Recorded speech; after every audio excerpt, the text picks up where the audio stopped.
একদিন মেডিসিন শেষ করে দিলাম, তার আগে সার্জারি করেছিলাম, তার আগে গাইনি অফ করেছিলাম। আজকে পুরো একটা এটাই হবে। মেডিসিনে তোমাদের কি কি করেছিলাম? অ্যাকিউট অ্যামিবিক ডিসেন্ট্রি আর অ্যাকিউট ব্যাসিলারি ডিসেন্ট্রি, তাই তো? এই দুটো দেখো লেখা আছে, কি কি পয়েন্ট লেখা আছে। অ্যাকিউট অ্যামিবিক ডিসেন্ট্রি কি বলা আছে? যে এন্টামিবা হিস্টোলাইটিকা যদি আমাদের শরীরে এফেক্ট ঘটায়, তার জন্য যে আমাশার সৃষ্টি হয়, তাকে বলছি আমরা অ্যাকিউট অ্যামিবিক ডিসেন্ট্রি, ঠিক আছে? আর যদি বিভিন্ন প্রকারের ব্যাসিলাস বা ব্যাকটেরিয়া সংক্রমণের ফলে যদি আমাদের শরীরে ডিসেন্ট্রির সৃষ্টি হয় বা আমাশার সৃষ্টি হয়, তখন তাকে আমরা বলি ব্যাসিলারি ডিসেন্ট্রি। এইটা সোজা পুরো বাংলায় বলতে হবে, যে কোনো এর দেবে ডেফিনেশন, ঠিক আছে? তারপরে দেবে পজিটিভ অর্গানিজম। এখানে তোমাদের আছে তোমার পজিটিভ অর্গানিজমটা প্রথমে দেওয়া আছে, এর সঙ্গে তোমরা জুড়ে দেবে যে কাকে বলে। আমি যেটা বললাম, দুদিকে দুটো পয়েন্ট করে দেবে। তারপরে 2 নম্বরে লিখবে পজিটিভ অর্গানিজম, এখানে লিখবে এন্টামিবা হিস্টোলাইটিকা। আর ওখানে কি কি আছে পজিটিভ অর্গানিজম? অনেকগুলো। তোমার সিগেলা ডিসেন্ট্রিকা, সিগেলা ফ্লেক্সিনাই, সিগেলা সোনাই, এরকম যে কটা মনে পড়বে দিয়ে দেবে, অত বেশি দেওয়ার দরকার নেই, ঠিক আছে? 2-4টে এজেন্টের নাম। এরপরে হচ্ছে কি না, ফিভার। ব্যাসিলারি জানবে, ব্যাসিলাস ধরে ব্যাকটেরিয়া যে কোনো ইনফেকশন হলে তার সঙ্গে ফিভার থাকবে। তার মানে কি, ব্যাসিলারি ডিসেন্ট্রিতে ফিভার থাকবেই, কিন্তু অ্যাকিউট অ্যামিবিক ডিসেন্ট্রিতে ফিভার থাকতেও পারে, নাও থাকতে পারে। এই কথাটা লিখবে, থাকবে না এই কথা লিখবে না, কারণ যে কোনো ইনফেকশনে জ্বর আসতেই পারে, অতএব না বলে কোনো কথা হতে পারে না।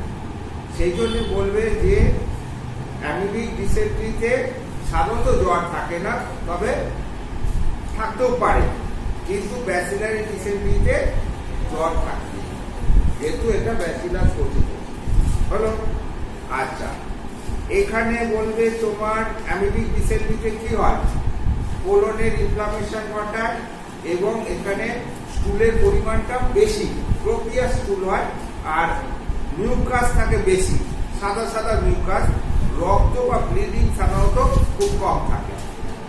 আর ব্যাসিলারি ডিসেন্ট্রিতে প্রচন্ড টেনেসমাস থাকে এবং সেখানে ফিকাল ম্যাটারের পরিমাণ খুব কম থাকে, বেশি পরিমাণে মিউকাস থাকে আর ব্লাড থাকে।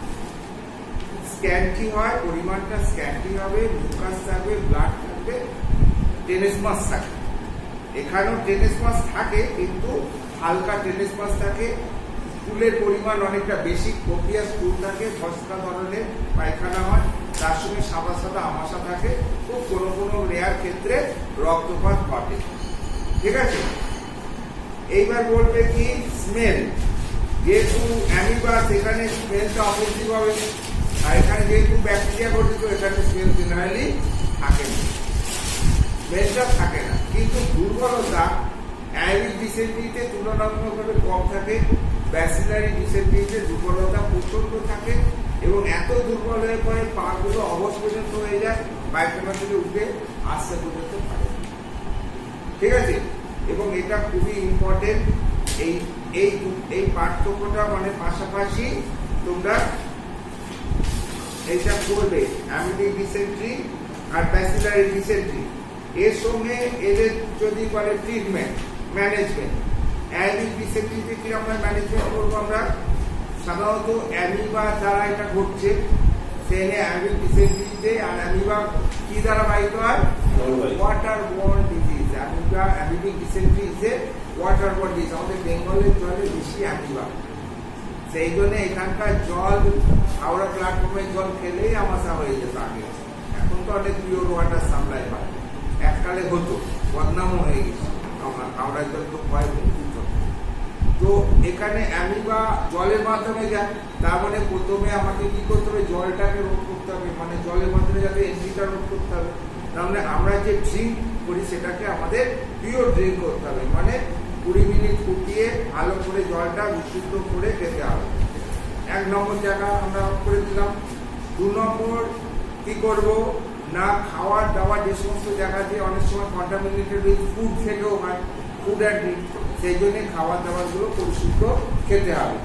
3 নম্বর কি, আমাশা হয়ে গেলে এবার কি করতে হবে, মানে যদি পায়খানা বেশি হয় ওআরএস এর জল খাওয়াতে হবে শারীরিক দুর্বলতা রোধ করার জন্য।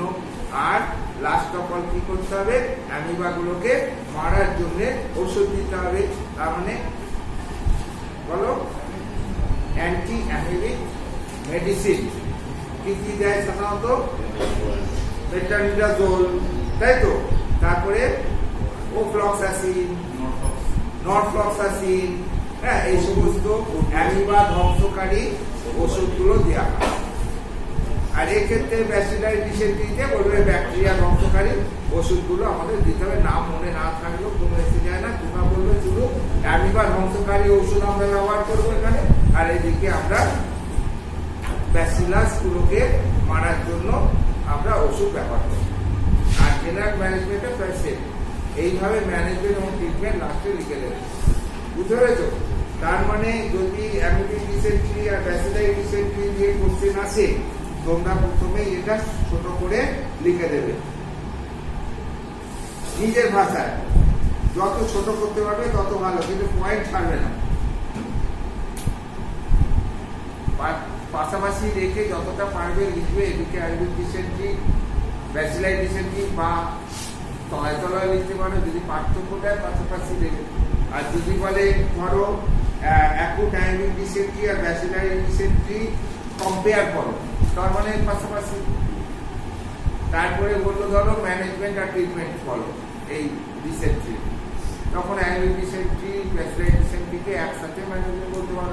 যেমন বললাম, জল ফলগুলো ঠিক করে করে খেতে হবে, খাদ্য খাবার পরিষ্কার পরিচ্ছন্ন খেতে হবে। যদি অ্যামিবিক ডিসেন্ট্রি হয় সেক্ষেত্রে অ্যামিবা মারার ওষুধ দিতে হবে, আর যদি ব্যাসিলারি ডিসেন্ট্রি হয় সেক্ষেত্রে ব্যাসিলাসগুলোকে মারা।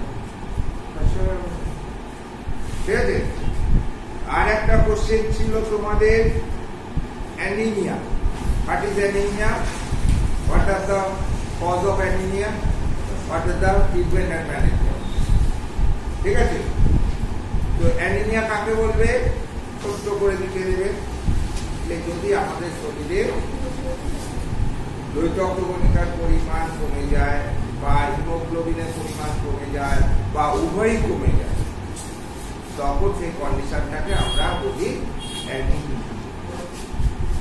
তো এবার অ্যানিমিয়া হলে পরে অ্যানিমিয়ার 4টে সিমটম জুড়ে দেবে। ক্লিনিক্যাল ফিচার, মাথা ঘুরবে, চোখের সামনে অনেক ধরনের আলো ঘোরাফেরা করবে, শরীর দুর্বল হয়ে পড়বে, একটুতে হাঁপিয়ে পড়বে, বুক ধরপড় করবে, হ্যাঁ।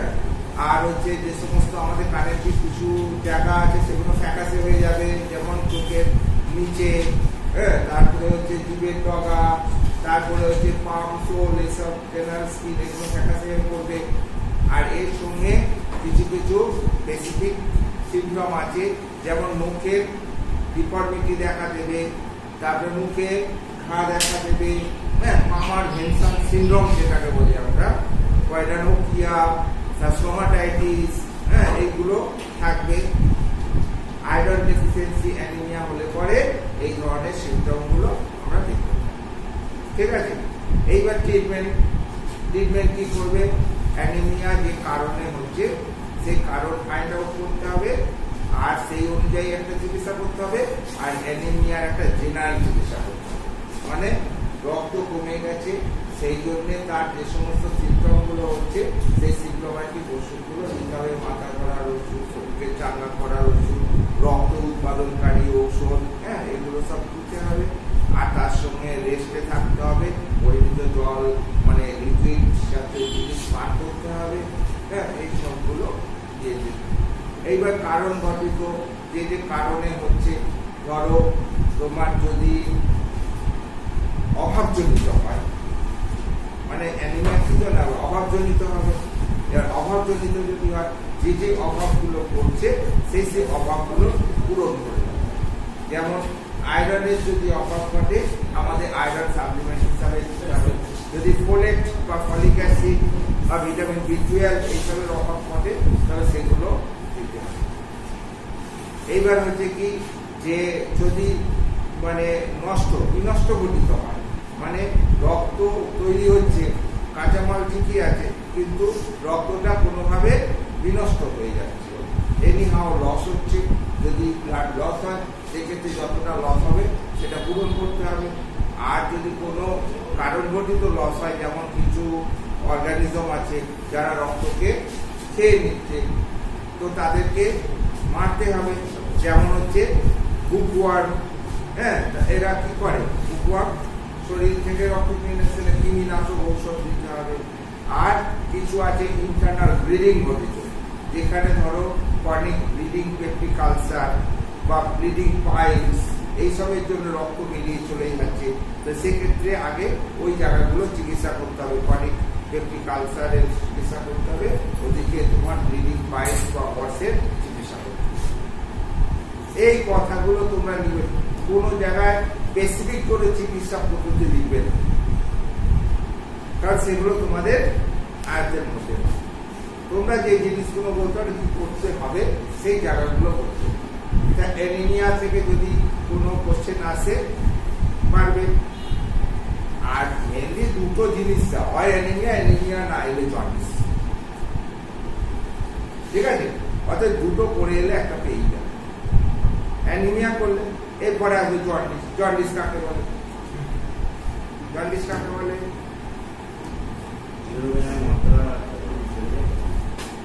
হ্যাঁ, দেখে লিখবে কেন, না দেখেই লিখবে, দু চার কথা লিখবে, বেশি লিখবে কেন? বেশি লেখার সময় কোথায়? কতগুলো কোশ্চেন লিখতে পারবে? 4টে সাবজেক্টের কোশ্চেন লিখতে হবে, সম্পূর্ণভাবে লিখতে হবে, দেখে লিখতে পারবে না। সেই জন্যে সবসময় ছোটে গোড়ায় খুব সংক্ষেপে করে রাখবে। জন্ডিস কাকে বলে না, জন্ডিস হচ্ছে হাইপার বিলিরুবিনিমিয়া, এই কথাটা বলে রাখবে। হাইপার বিলিরুবিনিমিয়া, বিলিরুবিনের পরিমাণ হচ্ছে কত? নরমালি রক্তে বিলিরুবিনের পরিমাণ একটা থাকে 0.2 থেকে 0.8 মিলিগ্রাম পার্সেন্ট, মানে 1 মিলিগ্রাম পার্সেন্ট মধ্যে আমরা নর্মাল ধরি। এরপরে যদি বিলিরুবিন লেভেল রক্তে বেড়ে যায়, তখন সেই কন্ডিশনটাকে বলছি আমরা হাইপার বিলিরুবিনিমিয়া। আর যখনই এই হাইপার বিলিরুবিনিমিয়া হচ্ছে, তার ফলে কি হচ্ছে, আমাদের শরীরে বিভিন্ন জায়গায় হলুদ ভাব দেখা দিচ্ছে, সেই কন্ডিশনটাকে আমরা বলছি জন্ডিস, ঠিক আছে? তার মানে এক কথায় যখন তোমরা ডেফিনিশন বলবে, তখন বলবে যে রক্তে বিলিরুবিনের মাত্রা বেড়ে যাওয়ার জন্য আমাদের শরীর যখন, সারা শরীর যখন হলুদ আভা দেখতে পাওয়া যায়, তখন সেই কন্ডিশনটাকে আমরা বলি জন্ডিস। এটা মুখস্থ করতে লাগবে, নিজেরা বলবে, ওই দেখলেই খুশি, কারণ সে নিজে লিখেছে। এইবার কি জন্ডিসের কারণ আসবে, স্বাভাবিক একটা রোগ হলে তার কারণ হবে।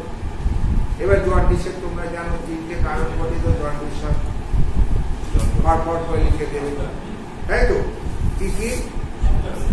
একটা হচ্ছে অবস্ট্রাকটিভ জন্ডিস, যদি বিলিয়ারি প্যাসেজের অবস্ট্রাকশনের জন্য যদি শরীরে বা রক্তে বিলিরুবিনের মাত্রা বেড়ে যায়, তখন সেই কন্ডিশনটাকে বলছি আমরা অবস্ট্রাকটিভ জন্ডিস। অবস্ট্রাকশন কিসে হতে পারে না, অবস্ট্রাকশন কিন্তু বল স্টোন, শুধু স্টোন বললাম, কিডনি স্টোন দিয়ে অবস্ট্রাকশন করবে না, বল ব্লাডারের স্টোন বলতে হবে। বল স্টোন যদি হয় তবে অবস্ট্রাকশন করতে পারে। হেড অফ দ্য প্যানক্রিয়াস, সেখানে যদি কোনো টিউমার হয় বা ক্যান্সার হয়, হ্যাঁ, সেখানে হতে পারে।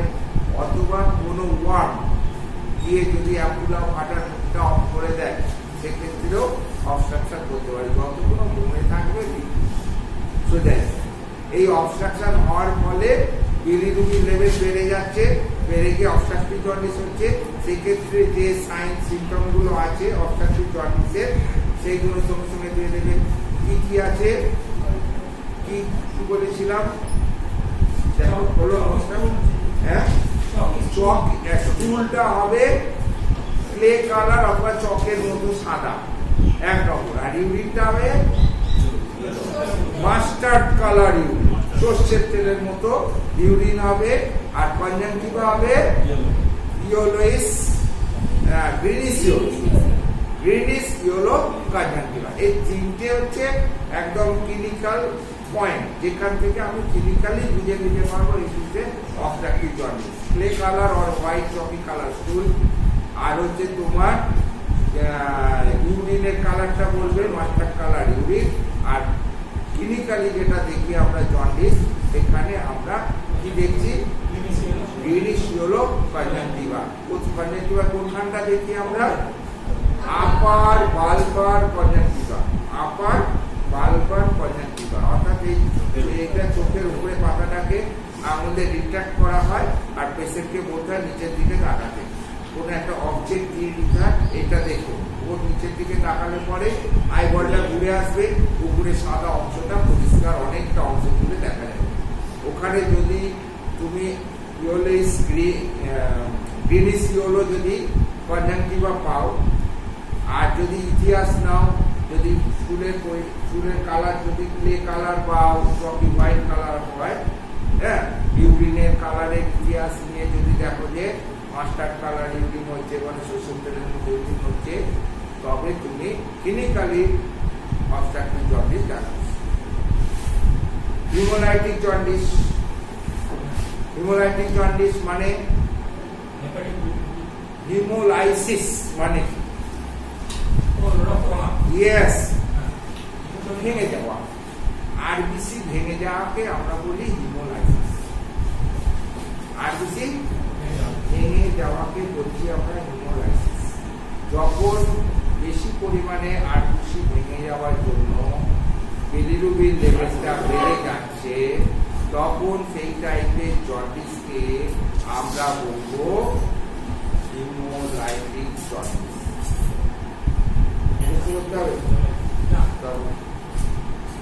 এবার হিমোলাইটিক জন্ডিস হলে যে যে সিমটম গুলো বলেছিলাম, সাইন গুলোর উপরে দেখতে হবে, তাই তো? সেখানে বালবার কনজাংটিভাটা কেমন হবে? অরেঞ্জ ইয়েলো, অরেঞ্জ ইয়েলো টাইপের বালবার কনজাংটিভা হবে। পেচ্ছাপের কালারটা ক্লে কালার, মানে ডার্ক কালার পেচ্ছাপ হবে, যেহেতু রক্তপাত ঘটছে সেটা ইউরিনের এটা কালারটা হবে ডার্ক কালার, ওটাকে মাস্টার্ড মানে এ অয়েল কালার হয়েছিল, এখানে আসবে ডার্ক কালার। স্টুলটা হাই কালার হবে, যেহেতু হিমোগ্লোবিন এ হয়ে যাচ্ছে, তখন ভ্যালিনা মানে সেই ডার্ক কালার, মানে মানে ডার্ক কালারই হবে। এখানে যেমন চকি হচ্ছিল, ওখানে কালারটা আরো বেশি হবে, বুঝতে পেরেছো? তো এইরকম কিছু ক্লিনিক্যাল সিমটম সাইন গুলো দেখে আমরা এটা ধরে নেবো যে হিমোলাইটিক জন্ডিস। আর একটা হচ্ছে কি হেপাটোসেলুলার জন্ডিস, অর্থাৎ কারখানাতে গন্ডগোল, যেখানে তোমার বিলিরুবিনটা মেটাবলিজম হচ্ছে, এখানে অ্যাকচুয়ালি তৈরি হচ্ছে সেটা হচ্ছে লিভার। আর এই লিভারের মধ্যে যদি কোনো গন্ডগোল হয় বা কোনো ইনফেকশন ঘটে, যেমন হেপাটাইটিস এ, হেপাটাইটিস বি, হ্যাঁ, সো মেনি কিছু প্যারাসাইট আছে, অনেক সময় অ্যামিবা গিয়ে ঝামেলা করতে পারে, বা অন্যান্য অনেক মানে প্যাথোলজিক্যাল অর্গানিজম আছে যারা লিভারের উৎপাদ ঘটিয়ে যদি ওখানে ঝামেলা করার জন্য রক্তে বিলিরুবিন লেভেলটা বেড়ে যায়, তখন তাকে বলছি আমরা হেপাটোসেলুলার জন্ডিস। ঠিক আছে? এখানে মিশ্র, মানে এই যে আমরা অবস্ট্রাকটিভ আর হিমোলাইটিকের যেরকম ধরনের সিমটম গুলো বললাম, তাদের মিশ্র প্রকৃতির তোমার এটা ফিচার্সটা আমরা এর মধ্যে দেখতে পাবো। অর্থাৎ dark colour urine high colour urine দেখতে পাবো, হাই কালার স্টুল দেখতে পাবো, ঠিক আছে? আর ইয়েলো বারবার কনজাংটিভা দেখতে পাবো। বোঝা গেল? এইবার জন্ডিসের যে জেনারেল ম্যানেজমেন্ট সেটা একটু করে নেবে। তার মানে অ্যানিমিয়ায় আসুক আর জন্ডিসে আসুক, দুটোর মধ্যে দেখা দেবেই, সিস্টেমিক ভাবে একটা দেবেই, অ্যানিমিয়া নাহলে জন্ডিস। লিখতে হবে তো তোমাদের দুটো বড় কোশ্চেন আর একটা শর্ট কোশ্চেন, তাই তো? তো দুটো বড় কোশ্চেন আর একটা শর্ট কোশ্চেন অ্যাড করবে, তার মধ্যে তিনটে হয়তো বড় কোশ্চেন থাকবে আর গোটা 6 শর্ট দেবে, সেখান থেকে 4টে করতে হবে। তো বড় কোশ্চেন তো অ্যানিমিয়া জন্ডিস ব্যাচিলারি ডিফিসিয়েন্সি থেকে একটা দেয়, আর নাহলে অ্যাজমা রেসপিরেটরি সিস্টেমের একটা দিতে পারে। অ্যাজমাটা শ্বাসকষ্ট হয়ে যেতে আগের দিন পড়ালাম যেটা বিভিন্ন কারণে আমার শ্বাসকষ্ট বঙ্কিয়াল ট্রিগুলো আস্তে আস্তে অ্যালার্জিক যদি অ্যাসমা হয় সেক্ষেত্রে বঙ্কিয়াল ট্রিগুলো সংকুচিত হয়ে যায়, যার জন্য অক্সিজেন ঠিক মতো নিতে পারে না, যার জন্য শ্বাস প্রশ্বাসে কষ্ট হয়। সেই কন্ডিশনটাকে আমরা বলছি অ্যাসমা। তো অ্যাসমা দেখবে মেডিসিনে ডাক্তার অ্যাসমাটা একটু করে নেবে, বুঝতে পেরেছো? আর পেপটিক আলসার গুলো সার্জারিতে আসতে পারে, মেডিসিনেও আছে, হ্যাঁ, কিন্তু মেনলি সার্জারিতে সার্জিক্যাল রোগ হিসাবে ওগুলোকে প্রতিপন্ন করা হয়। তাহলে অ্যাসমা, ডিসেন্ট্রি, অ্যানিমিয়া, জন্ডিস এইগুলো করে গেলে। আর শর্ট কোশ্চেনের মধ্যে এক্সটা দেখে আসবে, এক্সটা অনেক সময় দিয়ে দেয়, AIDS অ্যাকোয়ার্ড ইমিউনোডেফিসিয়েন্সি সিনড্রোম, ঠিক আছে? HIV positive organism, acquired immunodeficiency virus, তাই তো না? হিউম্যান ইমিউনোডেফিসিয়েন্সি ভাইরাস হচ্ছে এর কারণ, এডস এর কারণ। অর্থাৎ এডসটা দেখবে, এডস এর যে সমস্ত সিমটম গুলো হয় দেখা শর্ট নোট তো কতটা লিখে 5 থেকে 6 লাইন, এর বেশি লিখতে যাবে না, ঠিক আছে? এডসটা কি, এডস এর কারণ কি, এডস কিভাবে হয়, আর একটা সিমটম, তাতেই তো অনেক হয়ে যাবে। সাধারণত কন্টামিনেটেড যে সমস্ত নিডল আছে, এডস জীবাণু, এডস হচ্ছে তো একটা ভাইরাস, এই ভাইরাস কন্টামিনেটেড কোনো নিডল যদি শরীরে প্রবেশ করে তবে সেখান থেকে এডস হয়ে যেতে পারে। সেটা সাধারণত সিরিঞ্জ হতে পারে, বা ব্লেড হতে পারে, বা অন্য যে কোনো রেজার হতে পারে। একটা এডস এর রুগীর গাড়ি কামালো রেজারে করে, সেখানে কামা থেকে কেটে গেল একটু, সেখানে রক্তপাত হয়ে গেল, সেই রক্ত ওর মধ্যে কন্টামিনেটেড হয়ে গেল ভাইরাসটা। এবার তুমি গেলে দাড়ি কাটতে, তোমাকে বসিয়ে এবার কাটতে গেল, তোমারও হবে একটু কোনোভাবে কেটে গেল, তো রক্তে সংক্রমণ হয়ে গেল, দাড়ি কাটতে গিয়ে একটা ভারী রোগ নিয়ে চলে গেল। অথবা তোমার রক্তের দরকার, এমন একটা রক্ত দিল যেখানে ওই ভাইরাস কন্টামিনেটেড আছে, HIV কন্টামিনেটেড ব্লাড দিয়ে দিল, তো সেক্ষেত্রে হতে পারে। তো এইরকম থ্রু ব্লাডের মধ্যে ম্যাক্সিমাম হয়। এছাড়াও এটা তোমার গর্ভবতী মায়ের থেকে তার বাচ্চা, যেটাকে বলা হয় ভার্টিক্যাল ট্রান্সমিশন, এটাকে আমরা বলি ভার্টিক্যাল ট্রান্সমিশন। এই রোগটা ভার্টিক্যালি যেতে পারে, অর্থাৎ গর্ভবতী মা যদি এডস এর রোগী হয়, তার গর্ভে যদি কোনো সন্তান আসে, সেই সন্তানের শরীরেও মায়ের শরীর থেকে এডস এর জীবাণু চলে যেতে পারে। That is called vertical transmission, ঠিক আছে? আর একটা হচ্ছে সেক্সুয়াল ট্রান্সমিশন। তার মানে মেন তিনটে ট্রান্সমিশন এর, একটা হচ্ছে ব্লাড কন্টামিনেশন, একটা হচ্ছে তোমার ভার্টিক্যাল, আর একটা হচ্ছে সেক্সুয়াল। সেক্সুয়ালও এটা ট্রান্সমিট হতে পারে। একটা ফিমেল যদি এডস ভাইরাস করতে যদি সেক্সুয়াল গ্রাটিফিকেশন করে, তবে সেই ক্ষেত্রে তার শরীর থেকে তার শরীরে, মেলটার শরীরে চলে, বা অপোজিট হতে পারে। একটা মেল হয়তো ভাইরাল এফেক্টেড আছে HIV, সে যদি কোনো একটা ফিমেল, হেলদি ফিমেলের সঙ্গে কোনো তার এডস ছিল না, তারও শরীরে হয়ে যেতে পারে। এইরকম বিভিন্নভাবে এডস এর ছোঁয়াচ নিতে হয়ে যেতে পারে। এডস আর হেপাটাইটিস বি, এডস আর হেপাটাইটিস বি, এদের মোড অফ ট্রান্সমিশন প্রায় সেম, বুঝতে পারলেন? মানে একটা জানলে পরে আর একটা জেনে যাবে। এবার এডস এর কিছু সাইন সিম্পটম দিয়ে দেবে, দিলে পরে এডস এর তোমার এটা হয়ে যাবে। ব্রঙ্কাইটিস, নিউমোনিয়া, এসব স্পেশালি যে রোগগুলো আছে, ওখানে বড় কোশ্চেনে দিল না, ছোট কোশ্চেনে দিয়ে দিতে পারে, অর্থাৎ সেগুলো একটু দেখে যাবে। রেসপিরেশন থেকে তোমার অ্যাজমা যদি বড় কোশ্চেন দিয়ে দেয়, তখন এদিকে ছোট কোশ্চেনে ব্রঙ্কাইটিস, নিউমোনিয়া, হ্যাঁ, এইগুলো সব দিয়ে দেবে। আবার যদি তোমার নিউমোনিয়া বড় কোশ্চেনে দেয়, তবে এদিকে ছোট কোশ্চেনে অ্যাজমা আসবে, ব্রঙ্কাইটিস আসবে, হ্যাঁ, এই সমস্ত জিনিসগুলো আসবে। অর্থাৎ অ্যাজমা, ব্রঙ্কাইটিস, নিউমোনিয়া, এই তিনটি ভালো করে পড়ে রাখবে। রেসপিরেটরি সিস্টেম থেকে অ্যাসমা, ব্রঙ্কাইটিস, নিউমোনিয়া। ঠিক আছে। আর জেনারেল ডিজিজের মধ্যে এইডস আছে, গনোরিয়া আছে, সিফিলিস আছে। এই তিনটে করে রাখবে, এই তিনটে থেকে যে কোনো একটা চলে আসবে। এইডস, গনোরিয়া, সিফিলিস দেখবে মেডিসিনের এতে দেওয়া আছে, এবং এগুলো তোমরা 4-5 লাইন অন্তত মুখস্থ করা আছে। জিনিসটা কি কি কারণে হয়, দু একটা সিমটম। সিফিলিসের যে জীবাণু আছে ওইটা মুখস্থ করবে, সিফিলিসটা কি, এতে কি অসুবিধা হয়। গনোরিয়া, গনোরিয়াটা কি, গনোরিয়ার পজিটিভ অর্গানিজম, তাই তো, ন্যাসিরিয়া গনোরি একটা ব্যাকটেরিয়া গঠিত রোগ, ওটাও পুনটে লেখা আছে, লেখা দাও।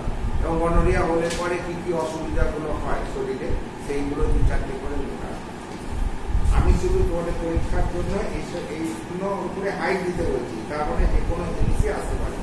এই গেল তোমাদের মেডিসিন। ঠিক আছে। এবার হচ্ছে সার্জারিতে প্রথমেই থাকে অ্যাপেন্ডিসাইটিস। অ্যাপেন্ডিসাইটিসটা কি লিখবে, অ্যাপেন্ডিক্সের উদাহরণ যে inflammation of the appendix is called appendicitis. ঠিক আছে। এইবার হচ্ছে তোমার ইটিওলজি, মানে হচ্ছে কারণ, সাইন, সিমটম আর ট্রিটমেন্ট, এই কতগুলো কথা দেওয়া থাকে। ঠিক আছে। দেখবে অ্যাপেন্ডিসাইটিসটা খুলবে, সেখানে কি লেখা আছে দেখো তো, ইটিওলজি। ইটিওলজি মানে জানো, কারণ, কজ, বলে এই রোগটার কারণ কি। অনেক সময় ইটিওলজি দিয়ে দেয়, রোগটার what is the etiology. Etiology মানে হচ্ছে এই রোগটার কারণ কি, এখানে অ্যাপেন্ডিক্সটা কেন খুলছে। ঠিক আছে। কি দেওয়া আছে ওখানে, নোটটা খোলো। হ্যাঁ, যদি কোনো আনডাইজেস্টেবল ফুড পার্টিকেলস যদি ওখানে জমে যায়, তার জন্য অবস্ট্রাকশন হয়ে গিয়ে হতে পারে, মানে কোনো জীবাণু ঘটিত ইনফেকশন থেকে আসতে পারে, তাই তো।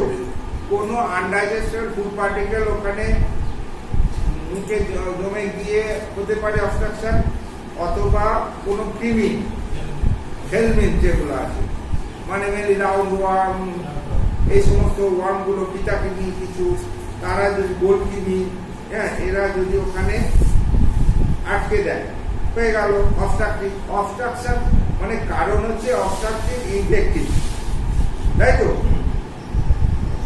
এর অবস্ট্রাকশন কি কি কারণে হতে পারে, ওই টিবি বা আনডাইজেস্টেবল ফুড পার্টিকেলস দ্বারা হতে পারে।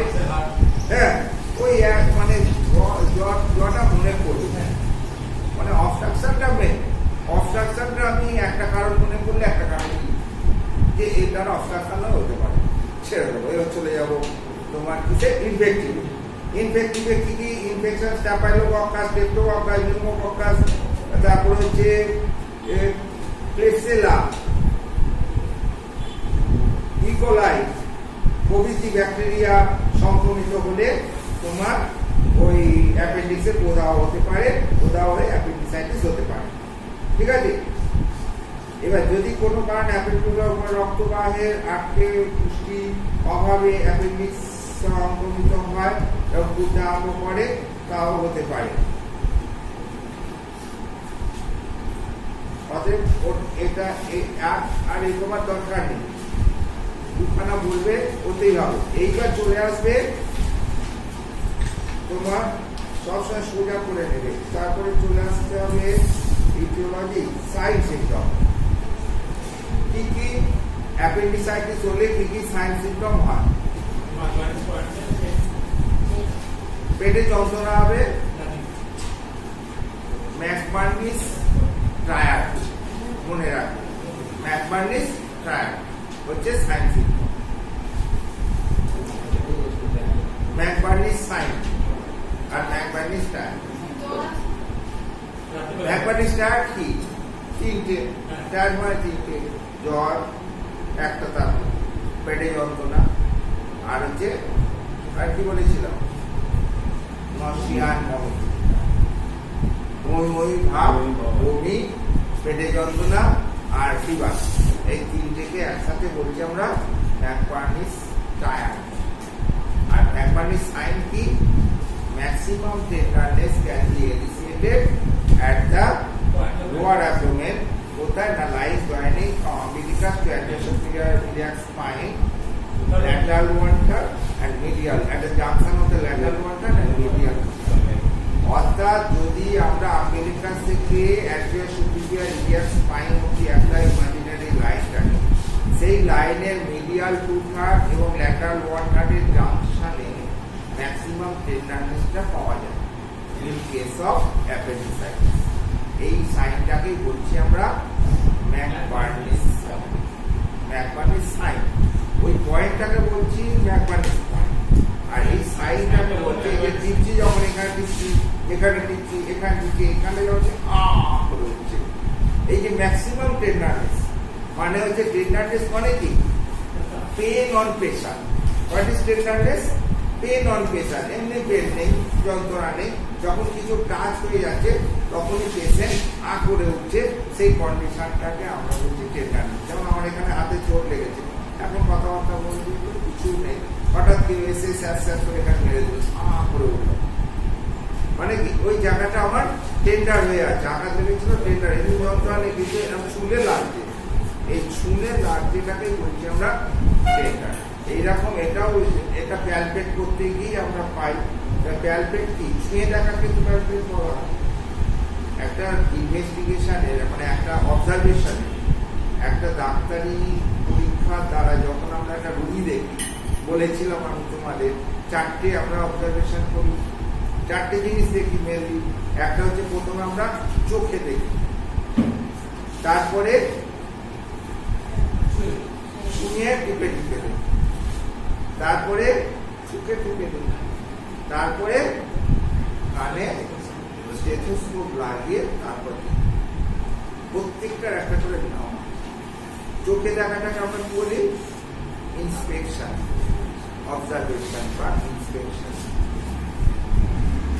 যেটা আমরা ছুঁয়ে ছুঁয়ে দেখি প্যালপেশন, চোখে টুকে যেটা দেখি পার্কাশন, আর যখন স্টেথোস্কোপের সাহায্যে দেখি তখন তাকে বলছি অস্কালটেশন। এই চারটে স্টেপ একটা রুগী দেখার, চারটে স্টেপ, একটা ডাক্তারবাবু একটা রুগী দেখে চারটে স্টেপে আমরা দেখি যে কোনো সিস্টেম।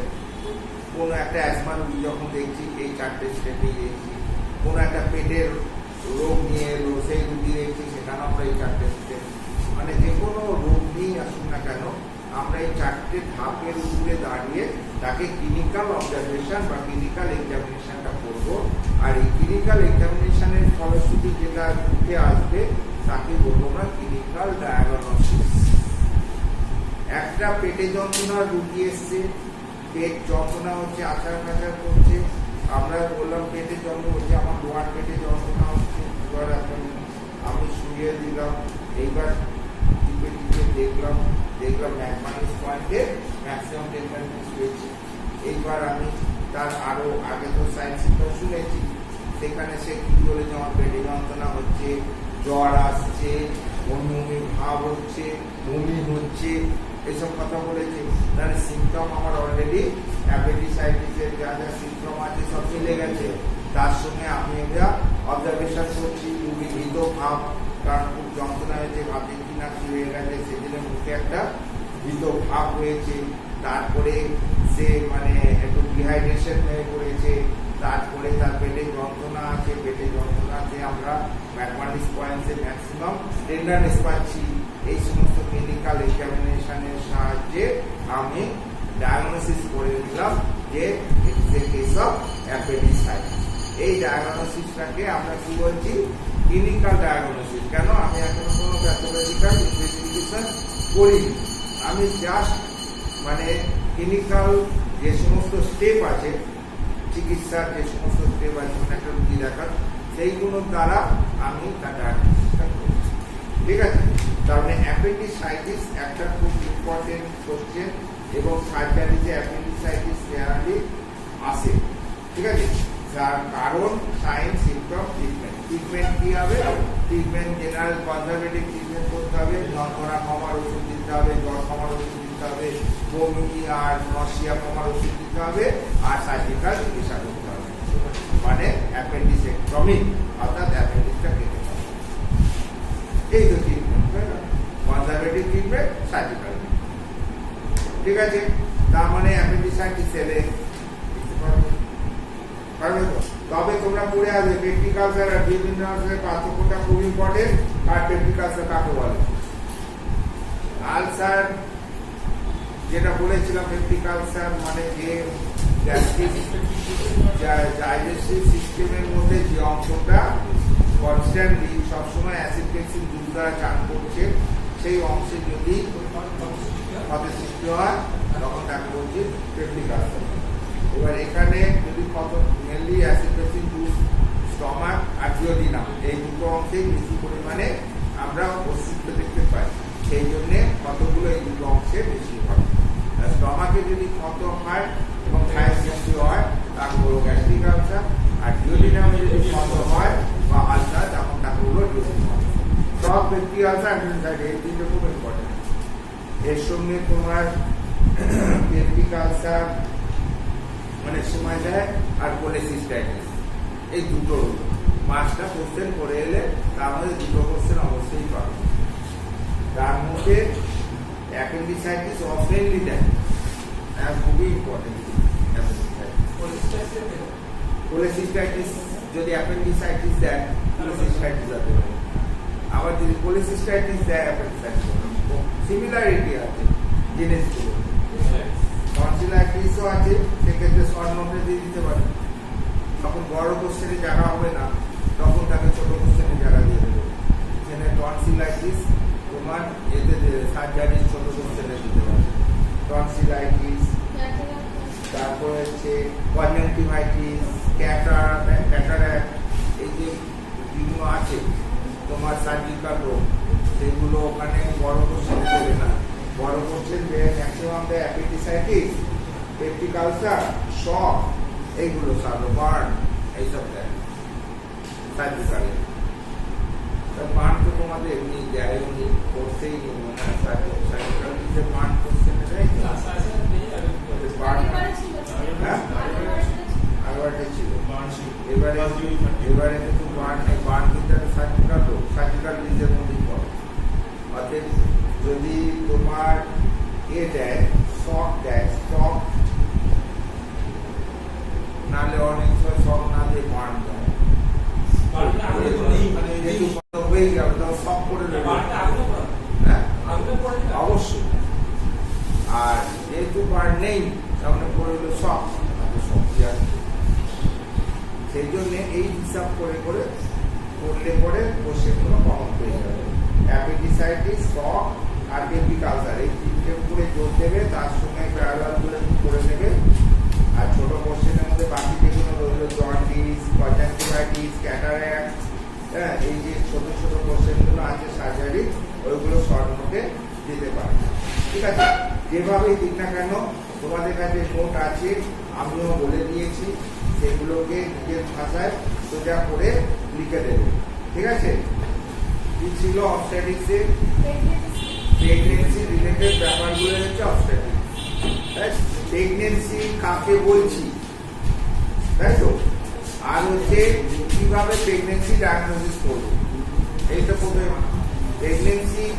প্রেগনেন্সির সঙ্গে জড়িয়ে আছে প্রেগনেন্সি কিভাবে হচ্ছে না, সেখানে মেল গ্যামেট আর ফিমেল গ্যামেট, তাই তো? আর মেল গ্যামেট কোথা থেকে এলো, ফিমেল গ্যামেট কোথা থেকে এলো, কিভাবে এলো, সেইগুলো ইতিহাসগুলোকে একটু জেনে রাখতে হবে, সেখান থেকে শর্ট নোটগুলো আসতে পারে। ঠিক আছে, যেমন ধরো ফিমেল গ্যামেটের সৃষ্টির যে পদ্ধতি, তাকে আমরা কি বলছি? oogenesis, not ovulation. Female gamete তৈরির পদ্ধতিকে বলছি আমরা oogenesis। তাহলে oogenesis কাকে বলবো?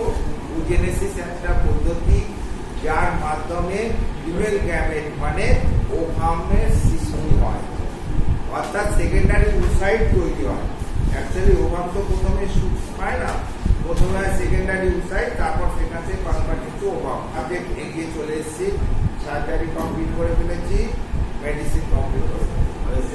এইবার আমরা যা শিখছি অবস্ট্যাটিক্স আর গাইনোকোলজি, দুটোকে আমরা একসাথেই করবো, কারণ দুটো খুব ক্লোজলি রিলেটেড। ঠিক আছে, এবং দুটোই ফিমেল জেনিটাল সিস্টেমের উপরে ভিত্তি করে দাঁড়িয়ে আছে দুটো সাবজেক্ট। সেই জন্য ফিমেল জেনিটাল সিস্টেমের অ্যানাটমিটা আগে তোমাদের বুঝতে হবে। এটা বুঝতে গেলে পরে ফিমেল জেনিটাল সিস্টেমের অ্যানাটমিতে কি আছে, একটা ইউটেরাস আছে, দুদিকে দুটো ওভারি আছে, একটা ফ্যালোপিয়ান টিউব দিয়ে যুক্ত আছে, আর ইউটেরাসের সঙ্গে একটা ফাইব্রোমাস্কুলার তোমার মেমব্রেন যুক্ত আছে, দ্যাট ইজ কল্ড ভ্যাজাইনা। হ্যাঁ, আর এই হচ্ছে মেন ইন্টারনাল জেনিটাল অর্গান। ঠিক আছে, আর আমাদের ম্যাক্সিমাম এই দুটো সাবজেক্ট দাঁড়িয়ে আছে ইন্টারনাল জেনিটাল অর্গান। তো এখানে যে অস্ট্রেলিক্সের যে বিগিনিং, সেখানে হচ্ছে ফিমেল গ্যামেট উৎপন্ন হতে হবে আর মেল গ্যামেট উৎপন্ন। ফিমেল গ্যামেট কোথায় উৎপন্ন হয়? একটা ফিমেলের মধ্যে। এবার কি একটা 5 বছরের মেয়ের শরীরে ফিমেল গ্যামেট উৎপন্ন হবে?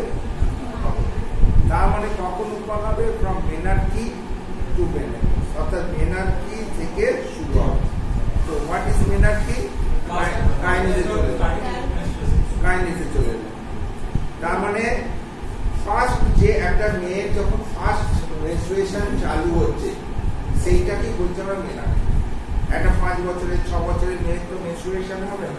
মেনস্ট্রুয়েশন ধরো হচ্ছে একটা এজের দিয়ে, কারো 12, কারো 13, কারো 14, কারো 15, কারো 16। ঠিক আছে, তো অ্যাভারেজ আমরা ধরছি কি 13 বছর ইন্ডিয়ান মেয়েদের ক্ষেত্রে অ্যাভারেজ 13 বছর বয়সে মেনস্ট্রুয়েশনটা চালু হয়। এই মেনস্ট্রুয়েশন চালু হওয়ার ঘটনাটাকে বলছি আমরা মেনার্কি। মনে থাকবে? আচ্ছা, এবার মেনার্কি যেই হয়ে গেল, তার মেনস্ট্রুয়েশন চালু হয়ে গেল। তার মেনস্ট্রুয়েশন যেই চালু হয়ে গেল, প্রতি 28 দিন অন্তর এই ঘটনাটা ঘটতে থাকবে একটা মেয়ের শরীরের মধ্যে। এই ঘটনাটা 28 দিন অন্তর ঘটবে এবং 3 থেকে 5 দিন ধরে ইউটেরাস থেকে রক্ত ভ্যাজাইনা দিয়ে বেরোবে, তারপরে শেষ হয়ে যাবে। আবার এখানে একটা সাইকেল তৈরি হবে। এর পেছনে কারণটা কি বলেছিলাম? এর পেছনে যদি আমরা কারণটা খুঁজি, সেটাকে বলছি আমরা ফিজিওলজি অফ মেনস্ট্রুয়েশন, অর্থাৎ মেনস্ট্রুয়েশনের ফিজিওলজিটা কি, যে এটা একটা পিওরলি হরমোনাল ইনফ্লুয়েন্সের মধ্যে দিয়ে ঘটছে। হরমোনাল ইনফ্লুয়েন্স কি কি হরমোনের পেছনে দাঁড়িয়ে আছে? একদম FSH, LH ফ্রম পিটুইটারি, আর এদিকে oestrogen and progesterone from ovary. এই কথাটা মনে রাখলেই হবে। তোমার পিটুইটারি থেকে কি হচ্ছে? এই FSH কি করছে? Follicle stimulating hormone. FSH হচ্ছে ফলিকল স্টিমুলেটিং হরমোন, যেটা কি করছে আমাদের এই যে ওভারি, এটা হচ্ছে ওভারি, ওভারির মধ্যে এই যে ছোট ছোট ফলিকল আছে তাকে বড় করছে, অর্থাৎ গ্রাফিয়ান ফলিকলে পরিণত করছে, ম্যাচিওর গ্রাফিয়ান ফলিকল। এইবার ঠিক যখন সাইকেলটা শুরু হচ্ছে, ধরো এখানে ফার্স্ট ডে আমরা কি দেখছি? বিগিনিং ডে, অর্থাৎ ব্রিডিং ডে। ফার্স্ট ডে হচ্ছে ব্রিডিং, প্রথম যে ব্রিডিং শুরু হচ্ছে, দ্যাট ইজ ফার্স্ট ডে। যেমন 1 দিন, 2 দিন, 3 দিন, 4 দিন, 5 দিন ব্রিডিং ফেজ হলো। তারপরে এবার পলিফারেশন হবে, 1 দিন রেস্টিং ফেজ হবে একটা ছোট, 1 থেকে 2 দিন। তারপরে পলিফারেশন শুরু হবে। ঠিক আছে, এইরকম 13 দিন অবধি পলিফারেশন ঘটবে। 13 দিন অবধি কার ইনফ্লুয়েন্সে? এই যে সেই হরমোনটা। আর যখন এখানে পলিফারেশন ঘটছে, মানে এটা আস্তে আস্তে বড় হচ্ছে, তখন এর ওয়াল থেকে দুটো হরমোন ক্ষরণ হচ্ছে। একটা হচ্ছে ইস্ট্রোজেন আর হচ্ছে প্রোজেস্টেরন। তারা কি করছে? এই যে ইউটেরাসের যে এন্ডোমেট্রিয়াম, এই এন্ডোমেট্রিয়ামটাকে ফোলাচ্ছে মানে এর মধ্যে সঞ্চয় করছে। অতিথি আসবে, অতিথি থাকবে, সেই জন্য অতিথি যাতে ঠিক মতো জায়গা পায়, ঠিক মতো খেতে পায়, ভালো ভালো, সেই জন্য এরা তৈরি হচ্ছে। সেই জন্য এন্ডোমেট্রিয়ামটা এরকম মোটা হচ্ছে, under the influence of oestrogen and progesterone. বুঝতে পেরেছো? এইবার যেই তোমার 13 দিনের মাথায় প্রচুর পরিমাণে ইস্ট্রোজেন প্রোজেস্টেরন ক্ষরণ হচ্ছে, মেল ইস্ট্রোজেনটা বেশি ক্ষরণ হয়, রক্তে ইস্ট্রোজেনের পরিমাণটা বেড়ে যাচ্ছে। তখন কি করছে পিটুইটারি দেখছি যখন ইস্ট্রোজেনের পরিমাণ খুব বেশি হয়ে গেছে 13 দিনের মাথায়, তখন ও এইটাকে অফ করে দিচ্ছে, করে এইটাকে চালু করে দিচ্ছে। এলএইচ কি হচ্ছে, এলএইচ এটাকে বলছি আমরা এলএইচ সার্চ।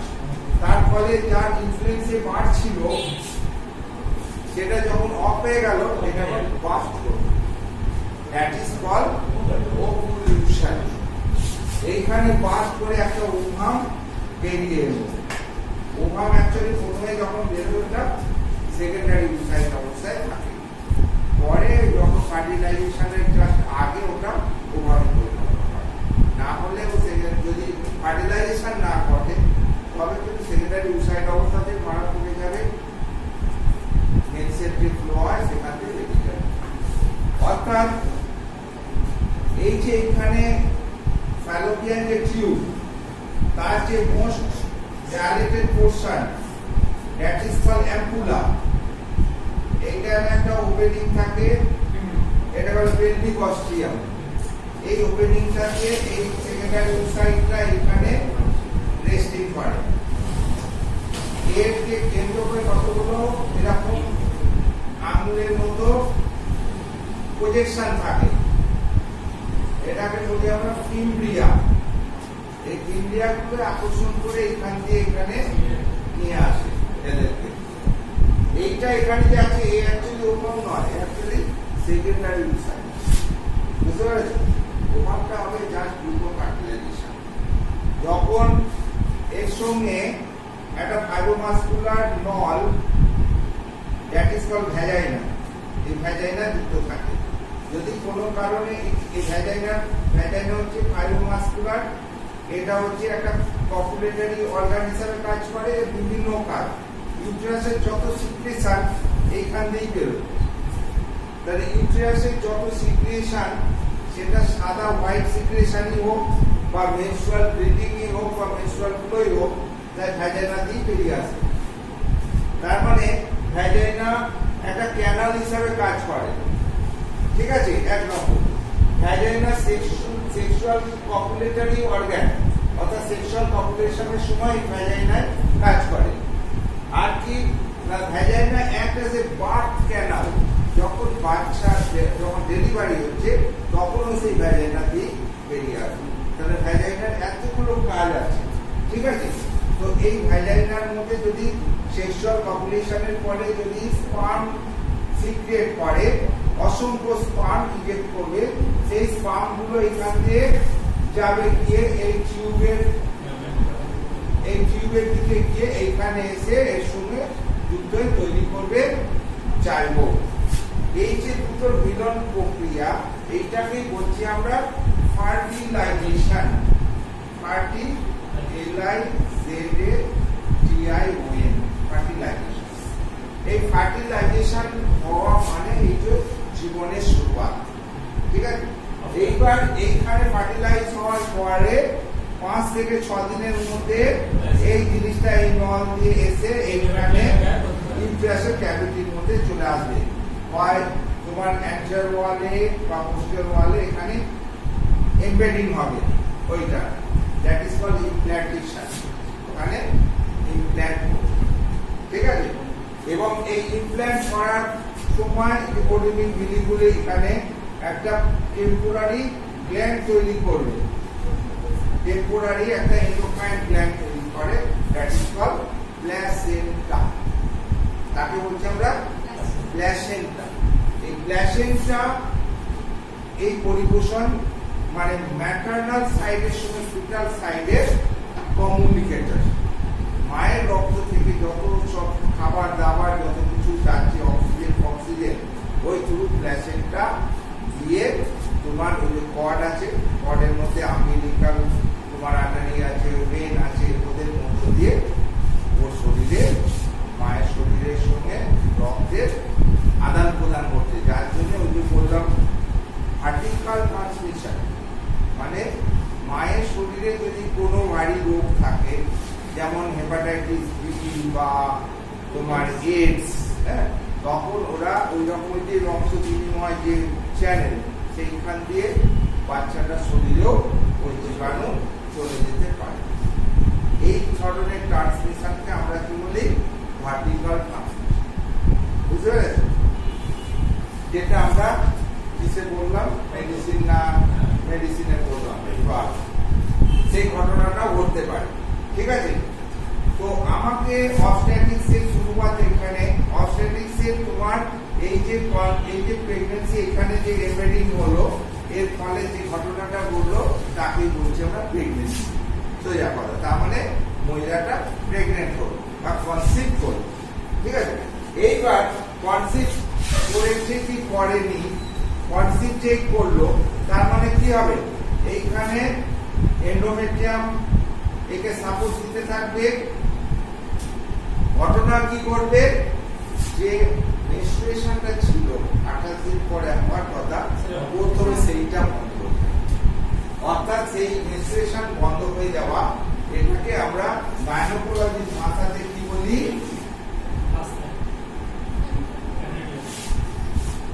অ্যামনোরিয়া। আমরা গাইনোকোলজির ভাষায় এটাকে বলছি আমরা অ্যামিনোরিয়া। অর্থাৎ absence of menstruation is the first sign symptom, যাই বলো না কেন, অফ প্রেগন্যান্সি। প্রেগন্যান্সি হলে পরে প্রথমে আগে এখানে যে কনসেপশন হলো, এর জন্য কি হবে? মেনস্ট্রুয়েশনটা বন্ধ হয়ে যাবে। কেন বন্ধ হবে? এর পেছনে প্যাথোলজিটা কি, ফিজিওলজিটা কি? এইখানে এই যে ওভুলেশন হলো, এই অবস্থা বলেছিলাম, ওভুলেশনের পরে আবার এদিকে চলে আসছি। এই যে কোলটা ছিল, সেই কোলটা একটা গ্ল্যান্ডে পরিণত হয়ে গেল, দ্যাট ইজ কর্পাস লুটিয়াম। আর কর্পাস লুটিয়াম এই যে হরমোনাল সাপোর্টটা হচ্ছিল, তখন আরো ওকে দিতে থাকলো ইস্ট্রোজেন, প্রোজেস্টেরন। বেশি করে প্রোজেস্টেরন, অল্প পরিমাণে ইস্ট্রোজেন ছাড়তে লাগলো। ফলে তোমার পিটুইটারি দেখলো যে না, এখনো তো কমেনি, ইস্ট্রোজেন প্রোজেস্টেরন ঠিক রয়েছে, সেই জন্য ওয়ার সুইচ অন হলো না। ফলে এফএসএইচ এলএইচ এগুলো ওরা ফরওয়ার্ড করলো না, পিটুইটারি সাইলেন্ট হয়ে গেল। ফলে এদিকে এরা এগুলো দিতে থাকছে, আর রক্তে তার মাত্রাটা পরিমাপ পর্যাপ্ত করে থেকে যাচ্ছে। মেনস্ট্রুয়েশনটা কেন হয়েছিল? না এইখানে যদি ফার্টিলাইজেশন না করতো, তখন এই যে কর্পাস লুটিয়ামটা 26 দিনের মাথায় ডিজেনারেট করে যেত। ফলে কর্পাস লুটিয়াম যে হরমোনাল সাপোর্টটা দিচ্ছিল, সেই সাপোর্টটা থাকতো না। ফলে রক্তে তাদের মাত্রাটা কমে যেত, প্রোজেস্টেরন, ইস্ট্রোজেন দুটোরই। যখনই দেখছে যে প্রোজেস্টেরনের মাত্রা কমে যাচ্ছে, তখন পিটুইটারি সুইচ অন হয়ে যেত। তখন ও এফএসএইচ অন করতো, আবার এগেন আর একটা সাইকেল শুরু হতো। কিন্তু যেহেতু এখানে কনসেপশন হয়ে গেল, মানে ফার্টিলাইজেশন হয়ে গেল, তার ফলে এখানে যে কর্পাস লুটিয়ামটা হলো, এই কর্পাস লুটিয়াম আর 26 দিনের ডিজেনারেট করবে না, সে আরো ওয়েল ডেভেলপ হবে। ফলে সে আরো আকৃতিতে বড় হয়ে আরো বড় কর্পাস লুটিয়াম তৈরি করবে। তার ফলে ও আরো ইস্ট্রোজেন, প্রোজেস্টেরন সাপোর্টটা দিতে থাকবে। এবার ইস্ট্রোজেন প্রোজেস্টেরন সাপোর্টটা দিলে পরে রক্তে ইস্ট্রোজেন প্রোজেস্টেরন মাত্রা পরিমাপ পর্যাপ্ত করে থাকবে। পিটুইটারির সামনে দিয়ে যখন রক্তটা যাচ্ছে, পিটুইটারি দেখছে ইস্ট্রোজেন প্রোজেস্টেরন হয়েছে, সেই জন্য ও আর সুইচ অন হবে না, সাইলেন্ট হয়ে যাবে। এইবার এখানে এই সাপোর্টটা 2.5 মাস দিবে। ততদিনে এখানে একটা টেম্পোরারি গ্ল্যান্ড তৈরি হয়ে যাবে, দ্যাট ইজ কল্ড প্ল্যাসেন্টা। যখন প্ল্যাসেন্টা 2.5 মাস থেকে 3 মাসের মধ্যে ওয়েল ডেভেলপ হয়ে গেল, প্ল্যাসেন্টাও তো হরমোনগুলো ক্ষরণ করে, এই হরমোনগুলো তখন ও প্ল্যাসেন্টা ক্ষরণ করবে। তারপর এই গ্ল্যান্ডটা দেখছে আমার তো আর কাজ নেই, এখানে একজন চলে এসেছে কাজ করার লোক, অতএব এ তখন অবলুপ্ত হয়ে যাবে।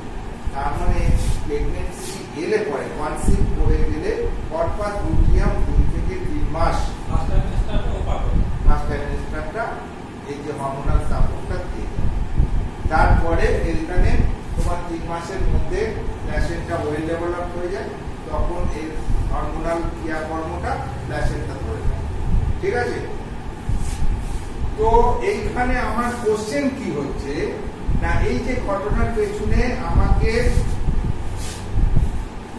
Diagnosis of pregnancy, diagnosis of pregnancy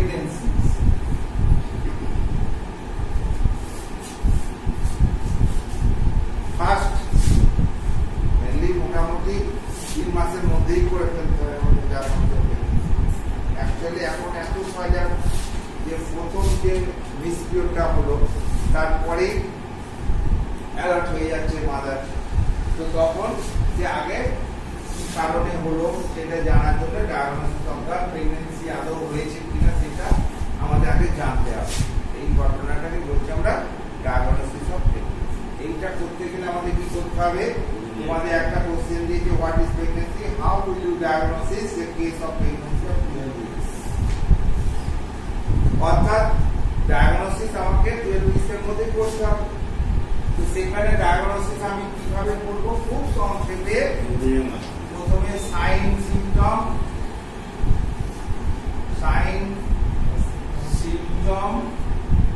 investigation, এই তিনটে পয়েন্টের উপরে সাইন সিম্পটম ইনভেস্টিগেশন এই তিনটে পড়ে নিয়ে আমি ডায়াগনোসিস করে দেবো প্রেগন্যান্ট অর নট। ঠিক আছে, প্রথম হচ্ছে অ্যামনোরিয়া, রজরোগ ফজরোগ লিখবে না, অ্যামনোরিয়াই লিখবে।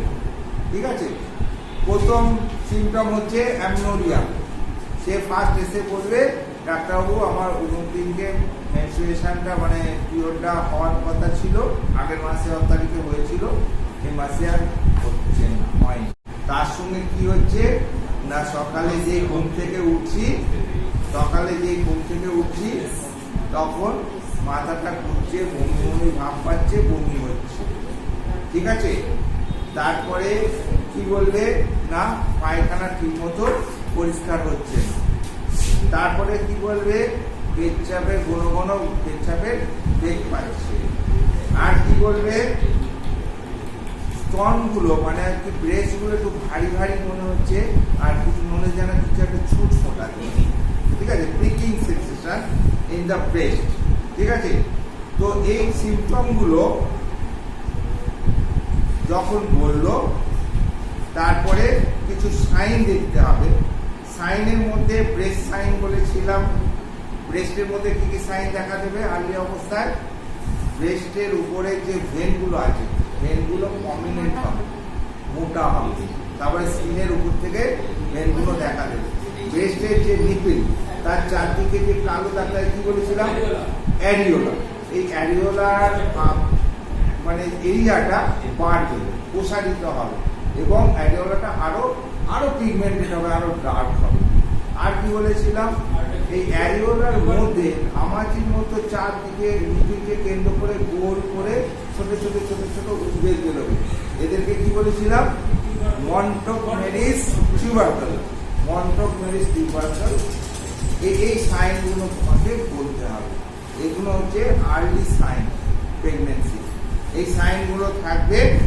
এরপরে তোমার সার্ভিক্সটা নরম হয়ে যাবে, হ্যাঁ, এবং সেখানে একটা ব্রিজ ডিসকালারেশন আসবে এবং তোমার সার্ভিক্সের আয়তন বাড়বে। আর কি হবে না সার্ভাইকাল সিক্রেশনের পরিমাণটাও একটু বাড়বে, হালকা লিউকোরিয়ার মতো বিশ্বাস দেখা দেবে। ঠিক আছে, আর হচ্ছে কি না স্তন বলে দিয়েছি। এইবার হবে কি এইগুলো দিয়ে আমি মোটামুটি করলাম। এবার প্যাথোলজিক্যাল ইনভেস্টিগেশনের মধ্যে peg colour test of the urine করে নেব, করে নিয়ে যদি পজিটিভ আসছে জানবো ইট ইজ এ প্রেগনেন্ট, তাহলে ডায়াগনোসিস অফ প্রেগনেন্সি হয়ে ডায়াগনোসিস করে ফেললাম যে ইনি প্রেগনেন্ট অর নট।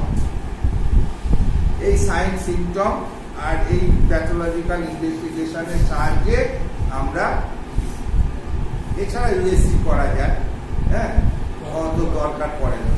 আর ওই অত আর্লি স্টেজে ইউএসসি করা উচিত নয় এবং দরকারও পড়ে। তার মানে একটা কোশ্চেন হয়ে গেল what is pregnancy, how will you diagnosis a case of 12 weeks. ঠিক আছে, অবস্টেট্রিক্সের মধ্যে যেহেতু প্রেগনেন্সি হলো, প্রেগনেন্সির সময় তোমার কি কি পরিবর্তন হয় আর একটা question, physiological changes during pregnancy. Physiological changes during pregnancy কার চেঞ্জ হবে, এখানে ডায়াগনোসিসে কিছুটা বলাই হয়ে গেছে। ফার্স্ট ট্রাইমেস্টারে ঘটনাটা ডায়াগনোসিস প্রেগনেন্সি ওইগুলো লিখে দিলাম। এরপরে কি হবে, বডি ওয়েটের ওজন শরীরে ওজন বৃদ্ধি হবে, স্কিনের বিভিন্ন ধরনের পিগমেন্টেশন দেখা দেবে, মানে স্কিনের পরিবর্তন হবে, ওজনের পরিবর্তন হবে, আর ইউট্রাসের পরিবর্তন হবে। ইউট্রাস আস্তে আস্তে আকৃতি বাড়বে, তার ফান্ডাল হাইট বাড়তে থাকবে, এগুলো দেখা দেবে। হ্যাঁ, তো এইরকম যতগুলো পরিবর্তন আছে তোমরা এই পরিবর্তনগুলোকে আস্তে আস্তে বলতে হবে। এইবার প্রথম কথা হচ্ছে যে ওজনের, শারীরিক ওজনের কিরকম পরিবর্তন হয়। একটা প্রেগনেন্ট ওম্যানের শারীরিক ওজনের কি পরিবর্তন হয়? প্রথম 3 মাস ওজনের খুব একটা পরিবর্তন আমরা দেখতে পাই না, মোটামুটি 1 কিলো মতো ওজন বৃদ্ধি পায়, ঠিক আছে, 1 কিলো এমনিও পায়। তারপর থেকে মানে পুরো প্রেগনেন্সিটাকে আমরা 3টে টাইমেন্সটারে ভাগ করি। 9 মাস তো কতদিনের ডিউরেশন, অনেক কোনো কথা বলা হয়নি মাঝখানে। এলএমপি মানে first day of last menstrual period, ঠিক আছে। ইডিটি মানে এক্সপেক্টেড ডেট অফ ডেলিভারি। এইগুলো আমি ক্যালকুলেট করা শিখে দিয়েছিলাম, অর্থাৎ 9 ক্যালেন্ডার মান্থ প্লাস 7 ডেজ হচ্ছে ইডিটি ফ্রম দ্য এলএমপি। এলএমপি কি? একটা ডেট, যে ডেটে তার লাস্ট মেনস্ট্রুয়েশনটা হয়েছিল, তারপর আর দেখা যায়নি, তাই তো। সেখান থেকে 9টা ক্যালেন্ডার মান্থ আর 7 দিন যোগ করে যে তারিখটা এসছিল, সেই তারিখটাই হবে এক্সপেক্টেড ডেট অফ ডেলিভারি বা ইডিটি, ঠিক আছে। সেইটা আমরা ক্যালকুলেট করে নেব, তাই তো। এইবার প্রেগনেন্সি যখন শুরু হয়েছে, সেইখান থেকে আমাদের চেঞ্জগুলো বলতে থাকতে হবে, আমাদের শারীরিক পরিবর্তনগুলো শুরু হয়, নিজের মাথায় দিতে থাকবে। সেই সময় কি কি হয়, ডায়াগনোস অফ প্রেগনেন্সি যা যা লিখেছিলে সব মাটিয়ে দিলে। হ্যাঁ, যে মাথা ঘুরবে, গা বমি করবে, ঘুম ঘুম ভাব পাবে, হ্যাঁ, জুতে কোনো কোনো পেচ্ছাপে শেক পাবে, বুঝগুলো ভারী ভারী মনে হবে, এরকম সব সাইন সিমটমগুলো দেখা গেলে সকালে ঘুম থেকে উঠে ঘুম ভাব লাগবে, বুঝি পড়বে, এরকম ব্যাপার থাকে। তারপরে তোমার শরীরের ওজনের অনেক পরিবর্তন দেখা দেবে সারা প্রেগনেন্সি পিরিয়ড জুড়ে। প্রথম 3 মাস পুরো প্রেগনেন্সি পিরিয়ডটাকে আমরা 3টে ভাগে ভাগ করে নিই, 9টা মাসকে 3টে ভাগে ভাগ করি, 3 মাস 3 মাস করি। First trimester, second trimester, third trimester. First ট্রাইমেস্টারে ওজনের খুব একটা পরিবর্তন ঘটে না, সাথে 1 কিলো বাড়ে। সেকেন্ড ট্রাইমেস্টারে মেনলি 5 কিলো বাড়বে, আর থার্ড ট্রাইমেস্টারে 5 কিলো বাড়বে। অর্থাৎ প্রেগনেন্সি ওরিয়েন্টেড যে ওয়েট গেন, হ্যাঁ, টোটাল মোটামুটি দেখা যাবে নন প্রেগনেন্ট একটা ওম্যান থেকে প্রেগনেন্ট ওম্যানের মোটামুটি অ্যাভারেজ 12 কিলো, 11 থেকে 12 কিলো টোটাল বাড়ে। সেক্ষেত্রে ফিটাল গঠিত কারণে 6 কিলো আর শারীরিক কারণে 6 কিলো।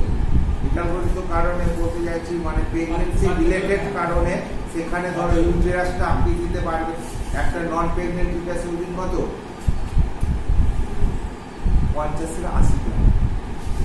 80 গ্রাম কি 100 গ্রামের বেশি হবে না, ঠিক আছে। অর্থাৎ 50 থেকে নিয়ে 80 গ্রাম অব্দি একটা নন প্রেগনেন্ট ইউটেরাসের। কিন্তু একটা প্রেগনেন্সি হলে পরে একটা মানে হচ্ছে জাস্ট বিফোর বার্থ, তার ইউটেরাসের ওজন কত হয়? প্রায় 1 কিলো, প্রায় 1 কিলো। তার মানে ইউটেরাসের বৃদ্ধি ধরে নাও এভারেজ 900 গ্রাম, শুধু ইউটেরাসটাই বাড়ছে, তাই তো। আচ্ছা, 900 গ্রাম দিলাম। আচ্ছা, যখন প্রেগনেন্ট ছিল না তখন তো কোনো পেটে বাচ্চা ছিল না, তা ওইটা যখন বাচ্চাটা একটা গিয়ে ছোট থেকে আস্তে আস্তে বাড়তে বাড়তে একটা বাচ্চা কত কিলো হতে পারে? অ্যাভারেজ বলো 2.8 কিলো, মানে 3 কিলো। তার মানে ইউটেরাস ওখানে 900 গ্রাম বা 1 কিলো মতো বেড়েছে, এখানে বাচ্চাটা এলো 3 কেজি, প্রায় 4 কিলো তো এখানে হয়ে গেল। এইবার ধরো প্ল্যাসেন্টাটা হয়েছে, প্ল্যাসেন্টাটা ছিল না, সেও 500-600 গ্রাম প্ল্যাসেন্টাটা হলো, তাই তো। তো এইরকম অ্যামনিওটিক ফ্লুইড, এর মধ্যে তো অ্যামনিওটিক ফ্লুইড ছিল না, অ্যামনিওটিক ফ্লুইড সে 800 গ্রাম মতো অ্যামনিওটিক ফ্লুইড আসবে, একটা 600 থেকে 800। এক সময় 1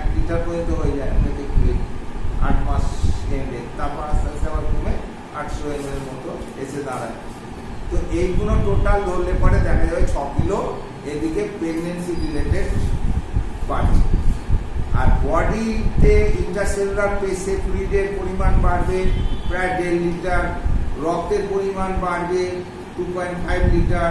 হ্যাঁ, এইরকম আমাদের যে মেটাবলিজম শারীরিক একটা ফিমেল শরীরে, সেই মেটাবলিজম কারণ ঘটিত বিভিন্ন প্রোটিনের সঞ্চয় হবে, ফ্যাটের সঞ্চয় হবে, হ্যাঁ, এক্সট্রা প্রোটিন বাড়বে, ফ্যাট বাড়বে, এইগুলো নিয়ে প্রায় 6 কিলোর মতো বৃদ্ধি পায়। টোটাল একটা ফিমেল নন প্রেগনেন্ট ফিমেল প্রেগনেন্ট অবস্থায় তার 10 থেকে 12 কিলো ওজন বৃদ্ধি পায়। ঠিক আছে, এইবার এই বৃদ্ধিটা তো আমরা তো এটা স্ট্যাটিস্টিক্যালি দেখলাম, এটা বাইরে থেকে ক্লিনিক্যালি আমরা কি করে বুঝবো? তো সেখানে দেখা যাচ্ছে আমাদের একমাত্র হয়েছে ওয়েট মেশিন। ওয়েট মেশিনের সাহায্যে আমরা মাপবো কে কোথায় কতটা বাড়লো, তার থেকে আমরা একটা সামগ্রিক একটা অ্যাভারেজ আমাদের হিসাব করা হয়। সেটা কি 1 pound per week, 1 pound per week after second trimester. এই কথাটা বলতে হবে। After second trimester increment of the body ওয়েটের একটা স্টেবিলিটি থাকে। ফার্স্ট ট্রাইমেস্টারে কোনো স্টেবিলিটি থাকে না। টোটাল অ্যাভারেজলি ওজনটা বৃদ্ধি পায় প্রায় 1 কিলো মতো, 1 থেকে 1.5 কিলো। তারপরে প্রতি মাসে যদি ধরি 2 কেজি করে ধরি, 1 পাউন্ড সপ্তাহে হলে 4 পাউন্ড, তাই না? প্রায় তোমার 1.5 থেকে 2 কিলো ওজন পার মান্থ বাড়বে আফটার সেকেন্ড ট্রাইমেস্টার। ঠিক আছে, অর্থাৎ সেকেন্ড ট্রাইমেস্টারে ওরকম 2 কিলো 1.5 থেকে 2 কিলো করে 3 মাসে মোটামুটি 5 কেজি। আর এদিকে ওই রকম 1.5 থেকে 2 কিলো রেটে থার্ড ট্রাইমেস্টারেও বাড়বে 5 কেজি। আর ফার্স্ট ট্রাইমেস্টারে 1 কেজি, টোটাল 11 কেজি ওজন বৃদ্ধি পাবে। ঠিক আছে, তার মানে যদি বলে একটা প্রেগনেন্সির সময় শারীরিক ওজনের কি পরিবর্তন ঘটে, তখন তোমরা আমি ইন্ডিভিজুয়ালিও বললাম ইউটেরাস একখানা 60-70 গ্রাম ইউটেরাস সে বেড়ে 901 কিলো ওজন হয়ে যাবে। একটা প্ল্যাসেন্টা নতুন করে তৈরি হবে, তার ওজনও প্রায় 600 গ্রাম মতো, 600-700 গ্রাম হবে। ঠিক আছে, অ্যামনিওটিক ফ্লুইড থাকবে, কারণ ফ্লুইডের মধ্যেই তো এটা থাকে। ওই ফ্লুইডের পরিমাণও প্রায় তোমার 800 গ্রাম থেকে 900 গ্রাম আসবে। তো এইরকম বিভিন্ন এগুলো ব্রেস্টের পরিমাণ বাড়বে, ব্রেস্ট ওটা ফ্যাটের মধ্যে জুড়ে দিলাম আমরা।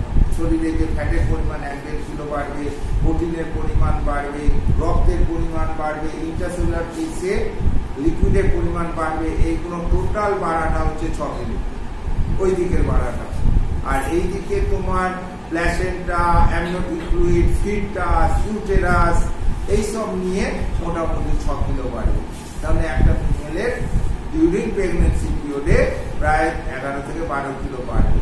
রেটটা কিভাবে বুঝবো? প্রতি মাসে মাসে আমরা চেক আপ করবো। তাকে কি বলি আমরা? Antenatal check up. Antenatal check up একটা প্রেগনেন্ট মাকে প্রতি মাসে মাসে আমরা সেন্টারে ডাকবো এবং সেখানে তাকে চেক আপ করা হয়।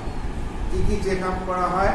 মেনলি ওজনটা দেখা হয়, ব্লাড প্রেশার দেখা হয়, অ্যানিমিয়া কতটা আছে দেখা হয়।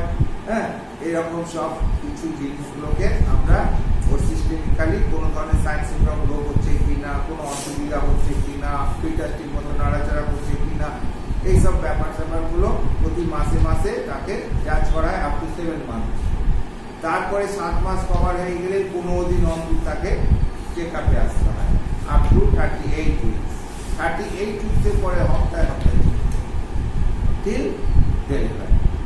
বুঝতে পারছি? এই হচ্ছে অ্যান্টিনেটাল চেক আপের ইতিহাস বা ফর্মুলা। এইভাবে আমরা করি। যেখানে তো আমরা ওজন দেখছি, ওজনটা দেখতে এই মাসে যা দেখবো, তারপরের মাসে 1.5 থেকে 2 কিলো বেশি দেখবো, তারপরের মাসে আরো 1.5 থেকে 2 কিলো বেশি দেখবো। তবে জানবো হ্যাঁ বাচ্চা ঠিক বাড়ছে। জিজ্ঞেস করছি বাচ্চা নড়ে, তাহলে হ্যাঁ নড়ে। মাই বলবে বাচ্চা নড়ছে টড়ছে কিনা, কুইকেনিং ঠিক হচ্ছে কিনা। এই যে নড়াচড়ার যে সেন্সেশন, এটাকে বলা হয় কুইকেনিং। মা কুইকেনিং প্রায় মোটামুটি 20 উইকসের পর থেকেই ফিলিং করতে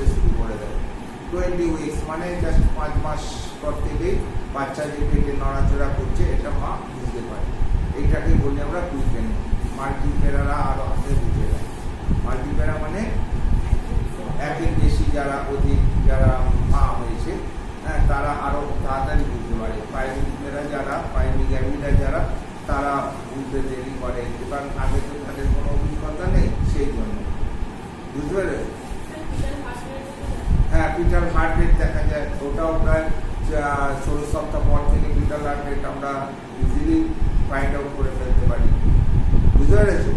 তো পিটার হার্ট রেট তো শোনা হয়, ওখানে ওগুলো গাইনোকোলজিক্যাল মানে অবস্ট্যাটিক্যাল এক্সামিনেশন হয়, সেগুলো এক্সপার্ট যেদিন থাকে তখন দেখা হয়। জিবিরা সাধারণত ওইসব জিনিসগুলো দেখে না। দুধরা ওয়েট দেখে, নিমিয়া দেখে, যদি দেখে যে ফ্যাকাসে আছে হয়তো বলেই যায় ফ্যাকাসে থাক না থাক, ভুড়ি ভুড়ি আয়রন আর ফোলেটের ট্যাবলেট নিজের কাছে আছে, এই নিয়ে যাও খাবে, প্রচুর ও দিয়ে দেয় সব। তো এইভাবে তোমাদের এই যে মানে টোটাল প্রেগনেন্সির ব্যাপারটাকে এই করতে হবে, কি কি পরিবর্তন ঘটে, এরকম একটা ফিজিওলজিক্যাল চেঞ্জেস ডিউরিং প্রেগনেন্সি, এরকম একটা কোশ্চেন থাকে। এরপরে হচ্ছে ব্যাপার ঘটবে যেটা, সেটা হচ্ছে এইবার পরিপূর্ণ হলো, এইবার বেরিয়ে আসা। যে কোনো জিনিস যখন পরিপূর্ণ হয়ে যায় সে ফরেন হয়ে গেল। কি বলছো? এখন তো ডাক্তারবাবুরা মানে মায়েদের একসঙ্গে কথা হয় না, ডোয়ের মাকা লিখে দিল, টিকির মাকা লিখে দিল, বাচ্চা নড়ছে কি না নড়ছে রিপোর্টের সঙ্গে। হ্যাঁ, তো ঠিকই আছে, কোনো অসুবিধা নেই। আলটিমেটলি সুস্থ, আলটিমেটলি আমাদের গোল কি? আমাদের গোল হচ্ছে একটা সুস্থ মায়ের থেকে একটা সুস্থ বাচ্চার জন্ম। কীভাবে হলো সেটা বড় কথা না, বড় কথা হলো আলটিমেটলি গোলটা আমরা অ্যাচিভ করলাম কি করবো। মানে পেশেন্টকে জিজ্ঞেস করতে পারতো, বলতে পারছে না, ওই জন্য ডোয়ের মাকা লিখে দিল, টিকির মাকা লিখে দিল, ওই রিপোর্ট থেকে ডাক্তারটা আইডিয়া দিতে পারছে। সেটা তো এখন তো রিপোর্টের জন্যই তো সব কিছু। হ্যাঁ, সবই এখন তো আর ওই অত আমরা যেগুলো বলছি প্রথাগত ব্যাপারগুলো বলছি, যত দিন যাচ্ছে প্রথাগত ব্যাপারগুলো তো থাকছে না। এখন তো স্টেথোস্কোপের ব্যবহারই নেই। এক সময় কি ছিল, ডাক্তারদের স্টেথোস্কোপটাই ছিল মেইন যন্ত্র, ওর সাহায্যে অনেক কিছু খুঁজে নিতে পারতো। এখন ডাক্তারদের স্টেথোস্কোপ ভুলে গেছে, দরকারই লাগে না, করতে লাগে। আগে তো প্রথমে ছাত্র কিন্তু হবে 50-52 টাকা, সেইখানে সব পেয়ে যাবে। তো ফালতু কেন করতে যাবে? আগে করে আসো ভাই। যে কোনো একটা এলপি ইনস্টিটিউশনে গেলে তোমার প্রথমে আগে প্রায় 40 থেকে 60,000 টাকার আগে প্যাথোলজিক্যাল রিপোর্ট আসে। সেই প্যাথোলজিক্যাল রিপোর্ট দেখে তোমার ডায়াগনোসিস হবে তোমার শরীরে কি হয়েছে, তারপরে ট্রিটমেন্ট প্ল্যান হবে।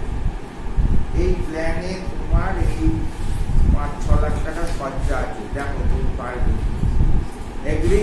ইয়েস এগ্রি, চলো বলি এই তো চিকিৎসা, তাই তো করছি। তাহলে ওইসব নিয়ে ভেবো। আমরা এখানে এসে সামান্য ছোটখাটো জিনিস শিখবো বলে, হ্যাঁ, বড় বড় আমাদের এনে আমরা জাস্ট কলোকুয়ালি মেডিকেল ব্যাপারটা আমাদের একটু জানার আছে। আমরা এখানে পরীক্ষা দেবো, পরীক্ষা দিয়ে পাস করবো, ওরা কি করে ওদের ছাড়, ঠিক আছে? বিগ মার্কির বিগ বুঝতে পেরেছো? আচ্ছা, এবার কি ভাবছিল, প্রেগনেন্সি যে ডায়াগনোস হয়ে গেল, physiological change of the pregnancy হয়ে গেল, তারপরে কি আসবে? এবার ওটা পরিপূর্ণ বেরিয়ে আসবে, দ্যাট ইজ কল লেবার। তাহলে পরের কোশ্চেনটা কি হবে বলো? লেবার। লেবার নিয়ে কি কোশ্চেন দিয়েছে? What is labour? Describe the sign, stage and management of a normal age. না, stage and mechanism. Stage and mechanism of labor. Labor কাকে বলে? আর লেবারের তোমার স্টেজ কটা আছে বলে দিলাম। ফার্স্ট ট্রাইমেস্টার, এই first stage of labour, second stage of labour, third stage of labour. Denominator গুলো বলো লেবারের। এই যে স্টেজ গুলো কি কি ডিনোমিনেশনে আমরা করছি ভাগগুলোকে, চারটে ঘটনা মনে রাখবে। একটা হচ্ছে অনসেট অফ লেবার পেন, একটা পয়েন্ট। 2 নম্বর হচ্ছে ফুল ডাইলেটেশন অফ সার্ভিক্স, ঠিক আছে, 2 নম্বর পয়েন্ট। 3 নম্বর কি? ডেলিভারি অফ দ্য বেবি, পেট ফেট ছাড়াবো না, বেবি ডেলিভারি। 4 নম্বর কি প্ল্যাসেন্টাল ডেলিভারি। ঠিক আছে, তো এই 4টে ডিনোমিনেটরকে দিয়ে লেবারের ঘটনাটাকে আমরা কটা ভাগে ভাগ করেছি? 3টে স্টেজে ভাগ করেছি। ঠিক আছে, first stage onset of labor pain থেকে ফুল ডাইলেটেশন অফ সার্ভিস। এবার second stage full dilatation of the cervix থেকে delivery of the baby. Third stage delivery of the baby থেকে ডেলিভারি অফ দ্য প্ল্যাসেন্টা। এর সঙ্গে আমরা একটা fourth stage যোগ করি, that is stage of observation. 1 ঘন্টা মাকে অবজার্ভ করতে হয় আপনার ডেলিভারি।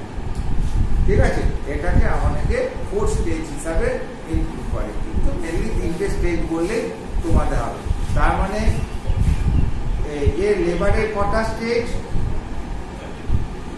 4টে স্টেজ বা 3টে স্টেজ, যে যা বলতে পারো। ঠিক আছে, একটা হচ্ছে first stage, second stage, third stage. এই 3টে স্টেজ বলবে, লাস্টে ওই কথাটা জুড়বে যে এর সঙ্গে আরো 1 ঘন্টা মাকে অবজার্ভ করতে হয়, এইটাকে অনেকে ফোর্থ স্টেজ বলে। ঠিক আছে, এইবার ঘটনা হচ্ছে তাদের টাইমিংটা কি? ফার্স্ট স্টেজের কত টাইমিং? 2টো করে টাইমিং বলতে হয়। একটা হচ্ছে পাইনি গ্যাভিটাদের এক ধরনের, মাল্টিথেরাদের এক ধরনের। পাইনি গ্যাভিটাদের ফার্স্ট স্টেজ কত বলো? 10 থেকে 11 ঘন্টা প্রায়। আর মাল্টিথেরাদের 6 ঘন্টা ফার্স্ট স্টেজটা, ওদের অর্ধেক প্রায়। সেকেন্ড স্টেজ পাইনিপেরাদের প্রায় 1 থেকে 1.5 ঘন্টা, মাল্টিপেরাদের হাফ ঘন্টা থেকে 45 মিনিট 1 ঘন্টা, মানে 8 ঘন্টাতেই হয়ে যায়।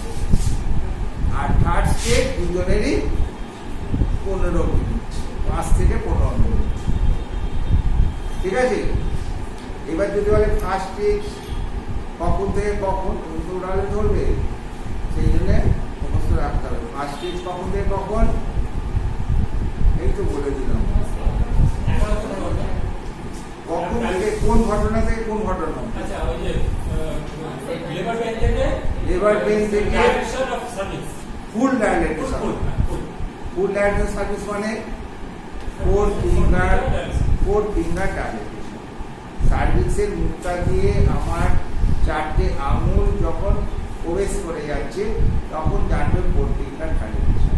4 ফিঙ্গার ডাইলেটেশন হলে পরে তোমার এটা বেবিটা নেমে পেরিনিয়াম অঞ্চলে চলে আসবে একদম। আচ্ছা, এইবার হচ্ছে কি একটা কোশ্চেন গেল, লেবার নাম বলে discuss the stage of labour আর মেকানিজম অফ নরমাল লেবার, ওটা দেখে নেবে। এতে আর একটা ঘটনা হচ্ছে তোমার প্রেগন্যান্সি ডায়াগনোসিস হলো, ফিজিওলজিক্যাল চেঞ্জ ডিউরিং প্রেগন্যান্সি হলো। আর একটা ঘটনা হচ্ছে অ্যান্টিনেটাল কেয়ার। ঠিক আছে, অর্থাৎ এই যে পুরো টোটাল প্রেগন্যান্সি পিরিয়ডে আমরা মাকে যে কেয়ারটা নিই তাকে বলছি আমরা অ্যান্টিনেটাল কেয়ার। এইখানে আমরা কি কেয়ার নিই সেইটা একটু দেখে রাখবো। শর্ট কোশ্চেনে দিতে পারে, বড় কোশ্চেনে হয়তো জায়গা হলো না, শর্ট কোশ্চেনে অ্যান্টিনেটাল কেয়ারটা দিতে। তারপরে হচ্ছে তোমার লেবার নিয়ে একটা বড় কোশ্চেনই আসে এবং আসবেও মনে হয়।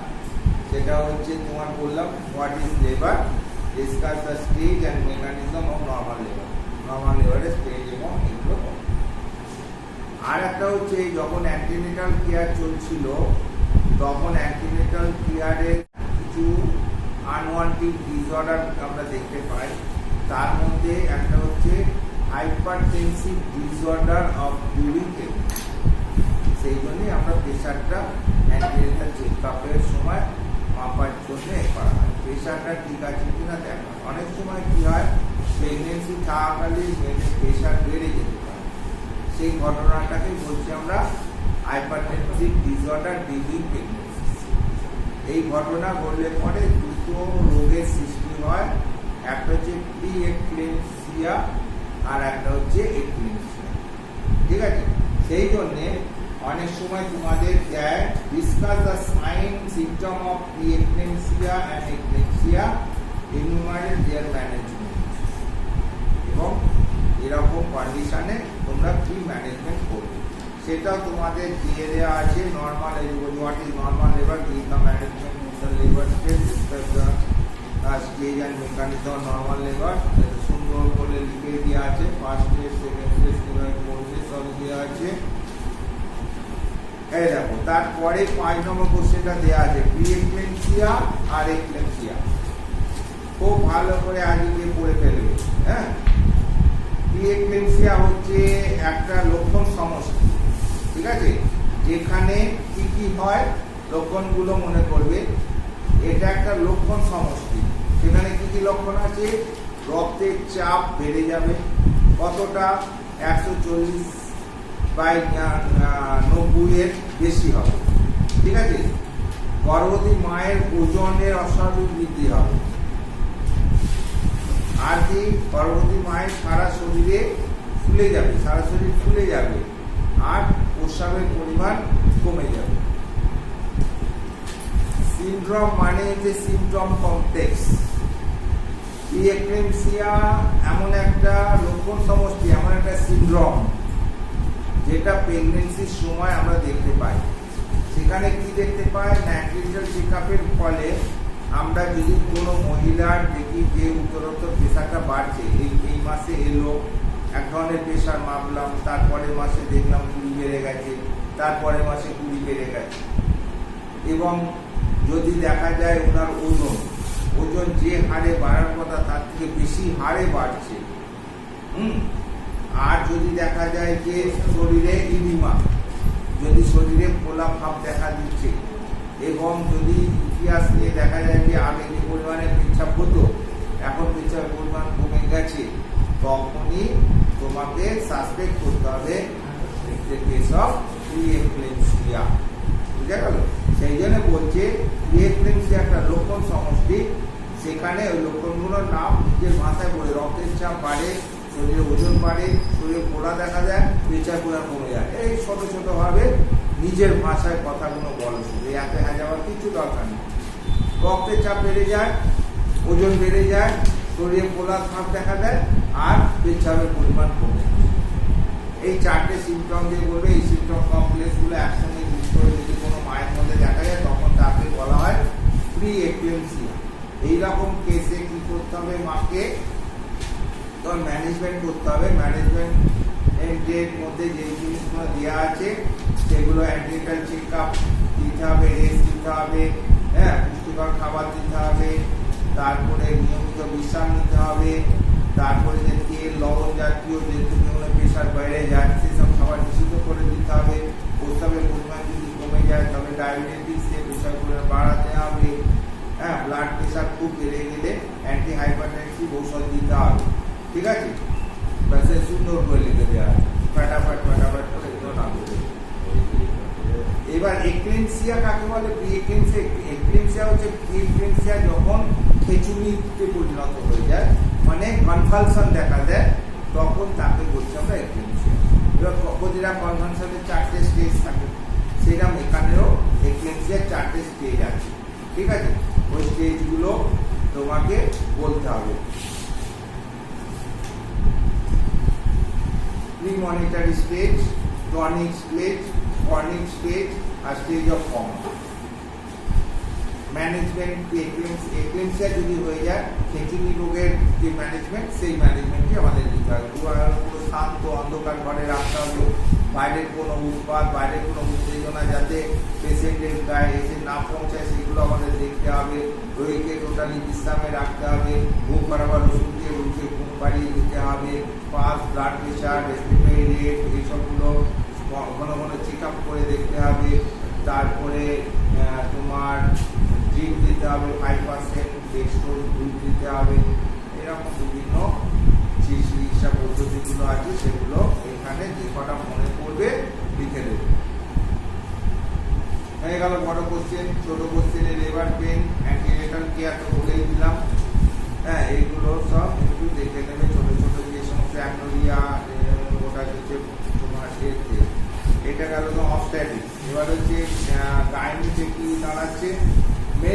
ডিসঅর্ডার,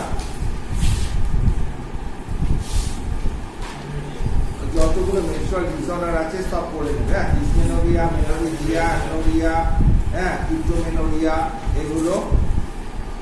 আর অ্যামনোরিয়া দিয়ে যদি দেখা যায় যে বড় কোশ্চেন দিয়েছে, তবে শর্ট নোট প্রেয়ার দেবে না। অর্থাৎ অ্যামনোরিয়া দিয়ে বড় কোশ্চেন যেটা আছে সেটা করে আসবে।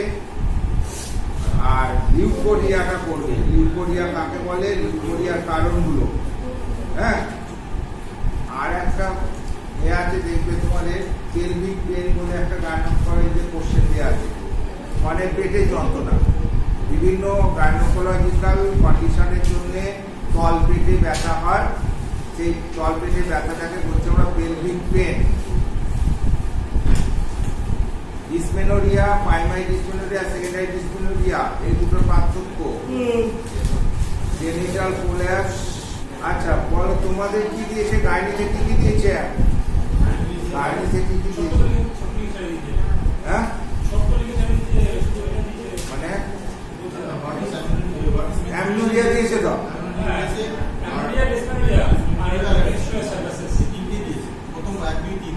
তাই তো আছে। আর কি আছে? না না, লিউকোরিয়াটা করে আসবে। লিখে নাও লিউকোরিয়া আর পেলভিক পেন, এই দুটোকে লিখে নাও। লিউকোরিয়া আর পেলভিক পেন এই দুটো লিখো। লিউকোরিয়াটা তাহলে খুবই অপেনলি দেয়। অ্যামনোরিয়া, লিউকোরিয়া, পেলভিক পেন, তারপরে হচ্ছে তোমার ক্রিপ্টোমেনোরিয়া, আর যত মেনস্ট্রুয়াল ডিসঅর্ডার আছে সেখান থেকে শর্ট নোট আসবে তোমার। ডিসমেনোরিয়া, মেনোরেজিয়া, মেট্রোরেজিয়া, হাইপোমেনোরিয়া, যত ধরনের আছে সব সেগুলো থেকে শর্ট কোশ্চেন দেখবে আসবে। আর বড় কোশ্চেন অ্যামনোরিয়া যদি বড় কোশ্চেনে দিয়ে দেয়, তখন ছোট কোশ্চেন অ্যামনোরিয়া দেবে না। আর এইগুলো থেকে মেনস্ট্রুয়াল অ্যাবনর্মাল থেকে অ্যামনোরিয়া থেকে বড় কোশ্চেন আসে মেনলি। আর আছে ডিসমেনোরিয়াতেও আছে। 10 নম্বর না 20 নম্বর জানি না, 10 নম্বরই মনে হয়। 50 তো, হ্যাঁ হয়তো 50, 3 আর 4টে শর্ট নোট 20, 50, 5 করে 4 5 20, আর ওদিকে তোমার 10 করে 3 খানা 50, তাহলে 50 50 50 50 200 অনলি 3 আওয়ার্স। সেই জন্য সেইভাবেই লিখতে হবে আমার। 6 ঘন্টার টাকা আমাকে 3 ঘন্টায় লিখতে হচ্ছে, তাহলে লেখাটা অর্ধেক করতে হবে আমার। সেই জন্য খুব ছোট ছোট পয়েন্টে লিখবে, তবে একদম টোটাল নিচে লিখবে, কোনো কিছু ছাড়বে না। দুটো যদি মানে তোমার অনেক সময় 20 নম্বরে দিতে পারে বড় করতে, 3টে দিয়ে বললো 2টো করো, 20 20 40, আর শর্ট নোট তোমার 2টো করতে বললো 5 5 10, বা 4টে যদি করতে পারে 2.5 করে দেয় 10, সেরকম আসতে পারে। আমি কি কথাটা জানি না কিরকম কি করবে না দেবে, তবে 20 করেও থাকতে হবে। বড় কোশ্চেন অনেক সময় 20 করেও থাকে। 2টো বড় কোশ্চেন করতে দিল 20 40 আর 10 শর্ট কোশ্চেন, সেটা ছোট ছোট 5টা শর্ট করতে পারে 2 নম্বরে, আবার বড় বড় 2টো থাকতে পারে 5 5 10 করে, যেমন করবে যেমন। হ্যাঁ নাও, এগুলো নিয়ে যাও, মন দিয়ে ভালো করে পড়ো। সব মোটামুটি ঢালানো হয়ে গেল। যেমন যেমন বললাম সেই কোশ্চেনগুলোকে একটু দেখে আসবে। গাইনি কি বললাম? অ্যামনোরিয়া একটা বড় কোশ্চেন, ডিসমেনোরিয়া, পেলভিক পেন, আর কি বললাম একটা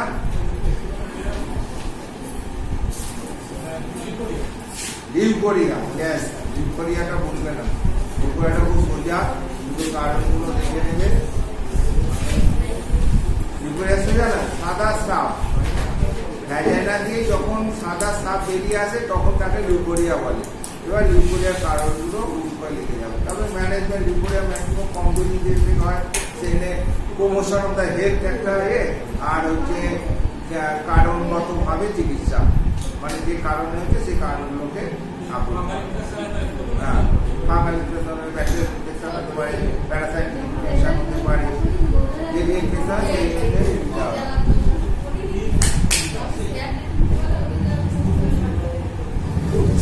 বলো কি অসুবিধা? কোন অসুবিধা আছে? কিছু অসুবিধা নেই। ক্রিপ্টোমেনোরিয়া মানে হচ্ছে লুক্কায়িত মেনস্ট্রুয়েশন। ক্রিপ্টোমেনোরিয়া মানে লুক্কায়িত মেনস্ট্রুয়েশন।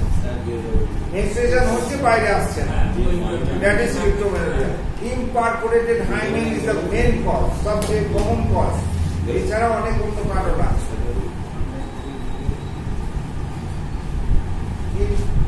বলো, বলে ফেলো আর কি কি অসুবিধা?